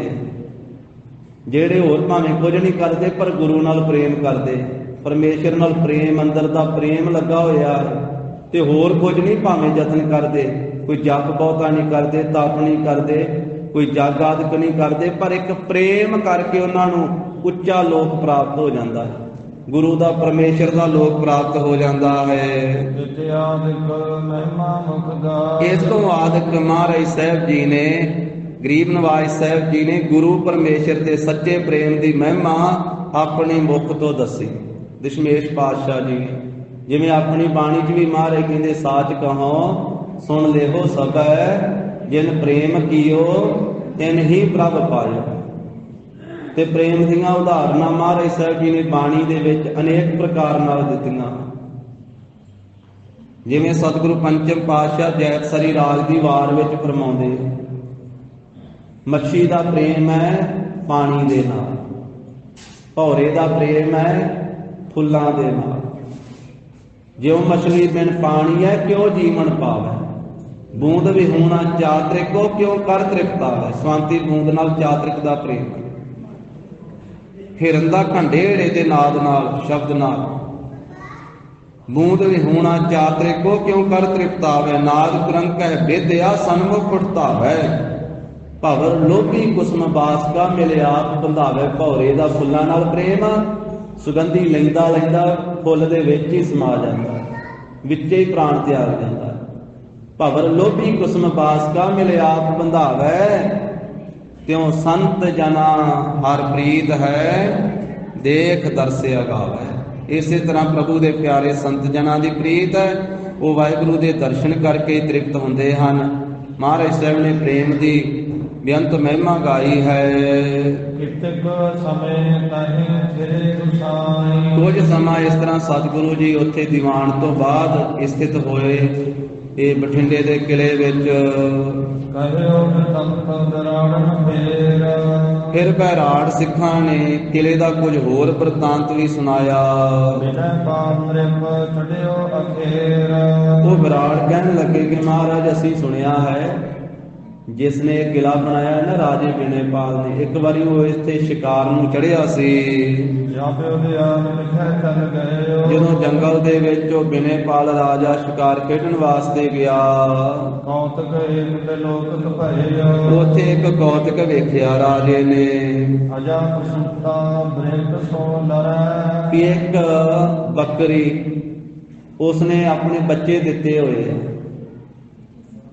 ਤੇ ਉਹ ਇੱਕ ਬਘਿਆੜ ਜਿਹੜਾ ਸੀ ਉਹ ਬੱਕਰੀ ਦੇ ਬੱਚਿਆਂ ਨੂੰ ਖਾਣ ਵਾਸਤੇ ਆਉਂਦਾ ਸੀ, ਤੇ ਉਹ ਬੱਕਰੀ ਜਿਹੜੀ ਹੈ ਆਪਣੇ ਬੱਚਿਆਂ ਨੂੰ ਬਚਾਉਂਦੀ ਹੋਈ ਬਘਿਆੜ ਦਾ ਮੁਕਾਬਲਾ ਕਰ ਰਹੀ ਸੀ, ਉਹਦੇ ਨਾਲ ਲੜ ਰਹੀ ਸੀ। ਆਪਨੋ ਬਖਸ਼ ਬਚਾਵਨ ਕਰੈ, ਉਹ ਬੱਕਰੀ ਬਘਿਆੜ ਦਾ ਮੁਕਾਬਲਾ ਕਰਦੇ ਹੋਏ ਆਪਣੇ ਬੱਚਿਆਂ ਨੂੰ ਬਚਾਉਣਾ ਕਰਦੀ ਸੀ। ਹਲ ਅਜੀਤ ਬਨ ਰਖਿਓ ਮਵਾਸੀ, ਤੇ ਰਾਜੇ ਨੇ ਕੌਤਕ ਵੇਖਿਆ ਵੀ ਬਘਿਆੜ ਦੇ ਅੱਗੇ ਖਲੋਤੀ ਪਈ ਹੈ ਡਟ ਕੇ ਬੱਕਰੀ। ਇਹ ਜਿਹੜਾ ਥਾਂ ਆ ਇਹ ਤੇ ਬੜਾ ਅਜਿੱਤ ਥਾਂ ਆ, ਇਹ ਤੇ ਆਗੀ ਥਾਂ ਹੈ ਤੇ ਇਹਨੂੰ ਕੋਈ ਜਿੱਤ ਨਹੀਂ ਸਕਦਾ। ਇੱਥੇ ਐਸਾ ਇਹ ਕੌਤਕ ਵੇਖਿਆ ਹੈ। ਆਪਣੇ ਸਚਵਨ ਸਾਸ ਪ੍ਰਕਾਸ਼ੀ, ਤੇ ਆਪਣੇ ਵਜ਼ੀਰਾਂ ਦੇ ਨਾਲ ਇਹ ਗੱਲ ਸਾਂਝੀ ਕੀਤੀ ਰਾਜੇ ਬਿਨੇਪਾਲ ਨੇ। ਸ਼ੀਕਰ ਦੁਰਗ ਕੋ ਪਾਵਨ ਕਰੀਐ ਹੈ, ਕਹਿਣ ਲੱਗਾ ਵੀ ਇਹ ਥਾਂ ਜਿਹੜਾ ਬੜਾ ਚੰਗਾ ਹੈ, ਕਿਉਂਕਿ ਇੱਥੇ ਵੇਖੋ ਬੱਕਰੀ ਨੇ ਹੀ ਬਘਿਆੜ ਦਾ ਮੁਕਾਬਲਾ ਕੀਤਾ, ਇਸ ਕਰਕੇ ਇਹ ਅਜਿੱਤ ਥਾਂ ਹੈ, ਇਹ ਆਕੀ ਰਹਿਣ ਵਾਲਾ ਥਾਂ ਹੈ ਤੇ ਆਪਾਂ ਇੱਥੇ ਕਿਲਾ ਬਣਾਈਏ, ਆਪਣੇ ਕਿਲੇ ਨੂੰ ਕੋਈ ਜਿੱਤ ਨਹੀਂ ਸਕਦਾ। ਸੁਭਾਵਿਕ ਰਾਜੇ ਦੇ ਮਨ ਵਿੱਚ ਐਸਾ ਖਿਆਲ ਆਇਆ। ਬੈਰਾੜ ਦੱਸ ਰਿਹਾ ਵੀ ਅਸੀਂ ਮਹਾਰਾਜ ਇਸ ਤਰ੍ਹਾਂ ਦੀ ਕਹਾਣੀ ਸੁਣੀ ਇਸ ਕਿਲੇ ਦੇ ਸੰਬੰਧ ਵਿੱਚ, ਦਸਵੇਂ ਪਾਤਸ਼ਾਹ ਨੂੰ ਬੇਨਤੀ ਕਰਦੇ। ਵਜ਼ੀਰਾਂ ਨੂੰ ਕਹਿਣ ਲੱਗਾ ਵੀ ਆਪਾਂ ਛੇਤੀ ਨਾਲ ਇੱਥੇ ਕਿਲਾ ਬਣਾਈਏ, ਜਿਤ ਕਿਤੇ ਨਰ ਪੁੰਜ ਕਰੀਐ, ਜਿੱਥੋਂ ਕਿੱਥੋਂ ਬਹੁਤੇ ਲੋਕ ਇਕੱਠੇ ਕਰੀਏ, ਕਿਉਂਕਿ ਕਿਲਾ ਬਣਾਉਣ ਵਾਸਤੇ ਕਿੰਨੇ ਕਾਰੀਗਰ ਚਾਹੀਦੇ, ਕਿੰਨੇ ਮਜ਼ਦੂਰ ਚਾਹੀਦੇ ਆ ਤਾਂ ਕਿਲਾ ਬਣਦਾ। ਕਿੱਡੇ ਕਿੱਡੇ ਵੱਡੇ ਕਿਲੇ ਆ, ਕਿਤੇ ਇਹ ਛੇਤੀ ਥੋੜਾ ਬਣੇ ਸਾਧ ਸੰਗਤ। ਅੱਜ ਵੀ ਆਪਾਂ ਕਹਿੰਦੇ ਆ ਰਾਜਸਥਾਨ ਵਿੱਚ ਬੜੇ ਕਿਲੇ ਆ, ਜਾਂ ਗਵਾਲੀਅਰ ਦਾ ਕਿਲਾ, ਜਾਂ ਹੋਰ ਵੀ ਕਈਆਂ ਥਾਵਾਂ ਤੇ ਕਿਲੇ ਹਨ। ਤਾਂ ਉਹ ਏਡੇ ਏਡੇ ਕਿਲੇ ਜਿਹੜੇ ਆ ਕਿੰਨੇ ਕਿੰਨੇ ਸਾਲਾਂ ਵਿੱਚ ਬਣੇ ਆ, ਉਹ ਅੱਜ ਵੀ ਖਲੋਤੇ ਪਏ ਆ, ਬਹੁਤ ਤਗੜੇ। ਕਈਆਂ ਕਈਆਂ ਸ਼ਹਿਰਾਂ ਜਿੱਡਾ ਸਮਾਨ ਉਹਨਾਂ ਇੱਕ ਇੱਕ ਕਿਲੇ ਨੂੰ ਲੱਗਾ ਹੋਇਆ, ਕਿੰਨੇ ਸ਼ਹਿਰਾਂ ਜਿੰਨਾ ਸਾਜੋ ਸਮਾਨ। ਤਾਂ ਉਹ ਰਾਜੇ ਨੇ ਆਖਿਆ ਬਿਨੇਪਾਲ ਨੇ ਵੀ ਛੇਤੀ ਤੋਂ ਛੇਤੀ ਆਪਾਂ ਇਹ ਕਿਲਾ ਬਣਾਈਏ। ਨਰ ਖੋਜੇ ਨ ਪਾਵਤ ਕਨੇ, ਬਹੁਤੇ ਕਾਰੀਗਰ ਤੇ ਮਜ਼ਦੂਰ ਖੋਜੇ ਪਰ ਜਿੰਨੇ ਚਾਹੀਦੇ ਸੀ ਬਹੁਤੇ ਉਹਨੇ ਪ੍ਰਾਪਤ ਨਾ ਹੋਏ। ਜਾਣਿਓ ਸ਼ੀਕਰ ਦੁਰਗ ਨ ਬਨੇ, ਰਾਜੇ ਬਿਨੇਪਾਲ ਨੇ ਜਾਣਿਆ ਵੀ ਨਾ ਇਹਨੇ ਕਾਰੀਗਰ ਮਿਲੇ, ਨਾ ਇਹਨੇ ਮਿਹਨਤੀ ਮਜ਼ਦੂਰ ਮਿਲੇ ਤੇ ਕਿਲੇ ਨੂੰ ਤੇ ਬੜਾ ਸਮਾਂ ਲੱਗ ਜਾਵੇ, ਇਹ ਛੇਤੀ ਨਹੀਂ ਬਣੇਗਾ। ਭਾਗ ਹਾਕਮੀ ਜਿਤਕ ਅਨਾਜੇ, ਉਸ ਵੇਲੇ ਆਪਣੇ ਇਲਾਕੇ ਦੇ ਜਿੰਨੇ ਜ਼ਿਮੀਂਦਾਰ ਸੀ ਉਹਨਾਂ ਸਾਰਿਆਂ ਨੂੰ ਬੁਲਾਇਆ ਕਿਉਂਕਿ ਪਿਛਲੇ ਸਮੇਂ ਵਿੱਚ ਜ਼ਿਮੀਂਦਾਰ ਫਸਲ ਬੀਜਦੇ ਸੀ ਤੇ ਉਹਨਾਂ ਨੂੰ ਆਪਣਾ ਹਿੱਸਾ ਜਿਹੜਾ ਸੀ ਰੱਖ ਕੇ ਥੋੜਾ ਜਿਹਾ ਖਾਣ ਪੀਣ ਵਾਸਤੇ, ਬਾਕੀ ਸਾਰਾ ਉਹ ਰਾਜੇ ਨੂੰ ਦੇਣਾ ਪੈਂਦਾ ਸੀ, ਰਾਜੇ ਦਾ ਹਿੱਸਾ ਹੁੰਦਾ ਸੀ। ਤਾਂ ਉਹ ਸਾਰੇ ਫਿਰ ਉਸ ਮੌਕੇ ਦੇ ਉੱਤੇ ਉਹ ਜਿੰਨੇ ਜ਼ਿਮੀਂਦਾਰ ਬੁਲਾਏ ਗਏ, ਚੋਰ ਵੀਰ ਹੱਕ ਰਾਜੇ, ਤਾਂ ਰਾਜੇ ਨੇ ਉਹਨਾਂ ਜ਼ਿਮੀਂਦਾਰਾਂ ਨੂੰ ਆਖਿਆ ਵੀ ਜਿਹੜਾ ਤੁਹਾਡੇ ਤੋਂ ਸਰਕਾਰੀ ਹਿੱਸਾ ਲਿਆ ਜਾਂਦਾ ਨਾ, ਵੀ ਜਿਹੜਾ ਹਿੱਸਾ ਮੈਂ ਲੈਣਾ ਉਹ ਸਾਰਾ ਹਿੱਸਾ ਮੈਂ ਆਪਣਾ ਵੀ ਤੁਹਾਨੂੰ ਛੱਡ ਦਿੱਤਾ, ਸਿੱਤਕ ਮ੍ਰਿਤਕਾ ਦੁਰਗ ਭਵਾਈ। ਪਰ ਉਹਦੇ ਬਦਲੇ ਤੁਸੀਂ ਇਸ ਤਰ੍ਹਾਂ ਕਰੋ ਵੀ ਆ ਕਿਲੇ ਦੇ ਵਿੱਚ ਲੱਗੋ, ਤੁਸੀਂ ਕਿਲੇ ਵਿੱਚ ਜਿੰਨੀ ਮਿੱਟੀ ਪੈਣ ਵਾਲੀ ਹੈ ਤੁਸੀਂ ਪਾ ਦਿਓ, ਤੇ ਮੈਂ ਤੁਹਾਡੇ ਤੋਂ ਆਪਣਾ ਫਸਲ ਦਾ ਹਿੱਸਾ ਨਹੀਂ ਲਵਾਂਗਾ, ਤੁਹਾਨੂੰ ਮੁਆਫ ਕੀਤਾ, ਉਹ ਤੁਹਾਨੂੰ ਛੱਡ ਦਿੱਤਾ। ਉਸ ਦੇ ਬਦਲੇ ਤੁਸੀਂ ਇਹ ਕਿਲੇ ਦੇ ਵਿੱਚ ਮਿਹਨਤ ਕਰੋ, ਮਜ਼ਦੂਰੀ ਕਰੋ, ਇਸ ਕਿਲੇ ਦੇ ਵਿੱਚ ਤੁਸੀਂ ਮਿੱਟੀ ਪਾ ਦੇਵੋ। ਮਿਲੇ ਆਨ ਮਾਨਵ ਸਮੁਦਾਇ, ਫਿਰ ਸਾਰੇ ਦੇਸ਼ ਦੇ ਸਾਰੇ ਇਲਾਕੇ ਦੇ ਲੋਕ ਜ਼ਿਮੀਂਦਾਰ ਆ ਕੇ ਮਿਲ ਗਏ। ਇਸ ਪ੍ਰਕਾਰ ਪੂਰਨ ਬਣਿਆ, ਇਸ ਤਰ੍ਹਾਂ ਸਾਰਾ ਕਹਿੰਦੇ ਇਲਾਕਾ ਲੱਗਾ ਤੇ ਕਿਲਾ ਜਿਹੜਾ ਹੈ ਨਾ ਇਹ ਛੇਤੀ ਬਣ ਗਿਆ। ਤਦ ਕਿਉ ਤੰਗ ਮਵਾਨ ਸੁਜਨਾਵਾ, ਇਹ ਰਾਜੇ ਨੇ ਜਿਹੜਾ ਬੜਾ ਵੱਡਾ ਤੇ ਆਕੀ ਕਿਲਾ ਜਿਹੜਾ ਇੱਥੇ ਚਿਨਵਾਇਆ ਬਣਵਾਇਆ। ਸੁਣੀ ਸੁਰੰਗ ਵਿੱਚ ਇਸ ਕੀਨ, ਉਹ ਬਰਾੜ ਸਿੱਖ ਕਹਿਣ ਲੱਗੇ 10ਵੇਂ ਪਾਤਸ਼ਾਹ ਜੀ ਨੂੰ ਬੇਨਤੀ ਕਰਕੇ, ਮਹਾਰਾਜ ਅਸੀਂ ਸੁਣਿਆ ਹੈ ਵੀ ਇਹਦੇ ਵਿੱਚ ਸੁਰੰਗ ਵੀ ਇੱਕ ਚਿਣੀ ਗਈ ਹੈ, ਰੱਖੀ ਗਈ ਹੈ। ਗਾੜ ਹੱਥ ਨੇਰ ਲਗੋ ਜਿਨ ਦੀਨ, ਤੇ ਮਹਾਰਾਜ ਉਹ ਜਿਹੜੀ ਵਿੱਚ ਦੀ ਸੁਰੰਗ ਰੱਖੀ ਗਈ ਹੈ ਨਾ, ਜਿੱਥੇ ਹਨੂਮਾਨਗੜ੍ਹ ਸ਼ਹਿਰ ਹੈ, ਉਥੋਂ ਤੀਕ ਸੁਣਿਆ ਵੀ ਉਥੋਂ ਤੀਕ ਥੱਲੇ ਥੱਲੇ ਦੀ ਸੁਰੰਗ ਜਾਂਦੀ ਹੈ। ਇਹ ਲਗਭਗ ਜਿੰਨੇ ਕਿਲੇ ਪੁਰਾਣੇ ਬਣੇ ਉਹਨਾਂ ਥੱਲਿਓਂ ਦੀ ਰਾਜੇ ਲੋਕ ਸਾਧ ਸੰਗਤ ਜੀ ਸੁਰੰਗਾ ਰੱਖਿਆ ਕਰਦੇ ਸੀ। ਜਿਹੜਾ ਸੁਲਤਾਨਪੁਰ ਸਾਹਿਬ ਦਾ ਕਿਲਾ ਵਾ ਦੌਲਤ ਖਾਂ ਲੋਧੀ ਦਾ, ਜਿਹਦੇ ਵਿੱਚ ਹੁਣ ਥਾਣਾ ਵਾ, ਪੁਰਾਣੀ ਮਸਜਿਦ ਵੀ ਉਹਦੇ ਵਿੱਚ ਹੀ ਆ, ਬਾਬਾ ਜੀ ਉੱਥੇ ਹੀ ਗਏ ਸੀ ਨਵਾਬ ਤੇ ਕਾਜੀ ਦੇ ਨਾਲ। ਉਹਨਾਂ ਆਖਿਆ ਸੀ ਨਮਾਜ਼ ਪੜ੍ਹਨ ਵਾਸਤੇ ਚੱਲੋ, ਜਿਹਦੀ ਯਾਦ ਦੇ ਵਿੱਚ ਗੁਰਦੁਆਰਾ ਅੰਤਰਜਾਮਤਾ ਸਾਹਿਬ ਮਹਾਂਪੁਰਖਾਂ ਨੇ ਸੇਵਾ ਕਰਵਾਈ। ਜਦੋਂ ਦੱਸਿਆ ਸੀ ਨਵਾਬ ਨੂੰ ਵੀ ਤੁਹਾਡਾ ਸਰੀਰ ਇੱਥੇ ਹੈ, ਤੁਹਾਡਾ ਮਨ ਤਾਂ ਘੋੜੇ ਖਰੀਦਦਾ ਫਿਰਦਾ ਅੰਦਰ ਵਾਲਾ, ਕਾਜੀ ਨੇ ਆਖਿਆ ਸੀ ਮੇਰੇ ਨਾਲ ਪੜ੍ਹ ਲਓ ਨਵਾਜ਼। ਮਹਾਰਾਜ ਕਹਿੰਦੇ ਤੇਰਾ ਵੀ ਅੰਦਰਲਾ ਇੱਥੇ ਹੈ, ਤੂੰ ਬਾਹਰੋਂ ਹੀ ਇੱਥੇ ਆ, ਘਰ ਵਿੱਚ ਵੀ ਉਹ ਵਿਸ਼ੇਰਾ ਘੋੜੀ ਸੂਈ ਹੋਈ ਆ, ਤੇ ਵਿਸ਼ੇਰਾ ਜਿਹੜਾ ਉਹ ਖੂਹੀ 'ਚ ਨਾ ਡਿੱਗ ਪਵੇ, ਮਨ ਤਾਂ ਉੱਥੇ ਰਾਖੀ ਕਰਦਾ ਫਿਰਦਾ ਉਹਦੀ, ਕਿ ਖੂਹੀ ਦੇ ਮੈਂ ਢੱਕ ਕੇ ਨਹੀਂ ਆਇਆ, ਪਤਾ ਨਹੀਂ ਢੱਕ ਕੇ ਆਇਆ ਕਿ ਨਹੀਂ ਢੱਕ ਕੇ ਆਇਆ, ਉਹਦੇ ਵਿੱਚ ਨਾ ਡਿੱਗ ਪਵੇ, ਜਿੱਥੇ ਇਹ ਮਹਾਰਾਜ ਨੇ ਉਪਦੇਸ਼ ਦਿੱਤਾ ਸੀ। ਹੁਣ ਇਹ ਜਿਹੜਾ ਕਿਲਾ ਵਾ ਇਹਦੀ ਸੁਣਕ ਵੀ ਦੱਸੀ ਜਾਂਦੀ ਆ ਵੀ ਇਧਰਲੇ ਪਾਸੇ ਜਿਹੜਾ ਉਹ ਬਣਿਆ ਵਾ ਚੁਗਿਰਦਾ ਜਿਹਾ, ਆ ਵੇਈ ਦੇ ਪਰਲੇ ਪਾਸੇ ਜਿਹਨੂੰ ਹੁਣ ਰੰਗ ਰੋਗਨ ਜਿਹਾ ਕੀਤਾ ਵਾ, ਤਾਂ ਉਹਦੇ ਵਿੱਚ ਕਹਿੰਦੇ ਥੱਲੇ ਥੱਲੇ ਦੀ ਸੁਰੰਗ ਜਾਂਦੀ ਹੈ ਵੇਈ ਦੇ ਥੱਲੇ ਉਹਦੀ, ਇਸ ਕਿਲੇ ਦੇ ਵਿੱਚੋਂ। ਤਾਂ ਪੁਰਾਣੇ ਜਿੰਨੇ ਕਿਲੇ ਆ ਇਹਦੇ ਵਿੱਚ ਸੁਰੰਗਾਂ ਰੱਖੀਆਂ ਹੁੰਦੀਆਂ ਸੀ ਰਾਜਿਆਂ ਨੇ ਵੀ ਕੋਈ ਐਸਾ ਸਮਾਂ ਬਣ ਜਾਵੇ, ਘੇਰਾਬੰਦੀ ਹੋ ਜਾਵੇ ਤੇ ਅਸੀਂ ਉਹ ਗੁਪਤ ਰਸਤੇ ਥਾਣੀ ਨਿਕਲ ਕੇ ਚਲੇ ਜਾਈਏ। ਤੇ ਬੜੀ ਦੂਰ ਦੂਰ ਤੱਕ ਸੈਂਕੜੇ ਕਿਲੋਮੀਟਰਾਂ ਤੱਕ ਸੁਰੰਗਾਂ ਬਣਾਉਂਦੇ ਸੀ ਰਾਜੇ ਲੋਕ। ਇਸੇ ਤਰ੍ਹਾਂ ਉਹਨਾਂ ਨੇ ਬੈਰਾੜ ਸਿੱਖਾਂ ਨੇ ਆਖਿਆ ਮਹਾਰਾਜ ਅਸੀਂ ਸੁਣਿਆ ਵਾ ਵੀ ਇਹ ਬਠਿੰਡੇ ਵਾਲੇ ਕਿਲੇ ਦੀ ਜਿਹੜੀ ਥੱਲੇ ਥੱਲੇ ਦੀ ਸੁਰੰਗ ਜਾ ਕਰਕੇ ਤੇ ਉਹ ਹਨੂਮਾਨਗੜ੍ਹ ਜਿਹੜਾ ਰਾਜਸਥਾਨ 'ਚ ਪੈਂਦਾ ਉੱਥੇ ਜਾ ਕੇ ਨਿਕਲਦੀ ਹੈ। ਗਵਾਲੀਅਰ ਦਾ ਕਿਲਾ ਵੇਖੀ, ਉਹਦੇ ਥੱਲੇ ਉਹਦੀ ਵੀ ਸੁਰੰਗ ਜਿਹੜੀ ਆ ਉਹ ਸਾਧ ਸੰਗਤ ਜੀ ਉਹ ਦੂਰ ਜਾ ਕਰਕੇ ਨਿਕਲਦੀਆਂ ਥੱਲੇ ਦੀ ਸੁਰੰਗਾਂ। ਤਾਂ ਇਹ ਪੁਰਾਣੇ ਕਿਲਿਆਂ ਦੇ ਸਾਰਿਆਂ ਦੇ ਥੱਲੇ ਹੀ ਲਗਭਗ ਰਾਜੇ ਰੱਖਿਆ ਕਰਦੇ ਸੀ। ਇਸ ਤਰ੍ਹਾਂ ਮਹਾਰਾਜ ਸਾਹਿਬ ਗਰੀਬ ਨਵਾਜ ਸਾਹਿਬ ਜੀ ਨੇ ਇਹ ਬਠਿੰਡੇ ਦੇ ਕਿਲੇ ਵਿੱਚ ਚਰਨ ਪਾਏ ਤੇ ਉੱਥੇ ਮਹਾਰਾਜ ਸਾਹਿਬ ਜੀ ਦਾ ਗੁਰਦੁਆਰਾ ਸਾਹਿਬ ਸੋਭਨੀਕ ਆ ਕਿਲੇ ਦੇ ਵਿੱਚ, ਅੱਜ ਕੱਲ੍ਹ ਸੰਗਤਾਂ ਦਰਸ਼ਨ ਕਰਦੀਆਂ। ਬਾਰ-ਬਾਰ ਵੀ ਇਹ ਮਹਾਰਾਜ ਸਾਹਿਬ ਦਾ ਸਥਾਨ, ਤੇ ਜਿਹੜੇ ਪਿੰਡ ਵਿੱਚ ਉਹ ਝੋਟਾ ਮੰਗਵਾਇਆ ਸੀ ਨਾ, ਉਸ ਪਿੰਡ ਦੇ ਬਾਰ-ਬਾਰ ਵੀ ਉਹ ਝੋਟੇ ਦੇ ਨਾਮ ਤੇ ਅਸਥਾਨ ਸੋਭਨੀਕ ਉੱਥੇ ਵੀ।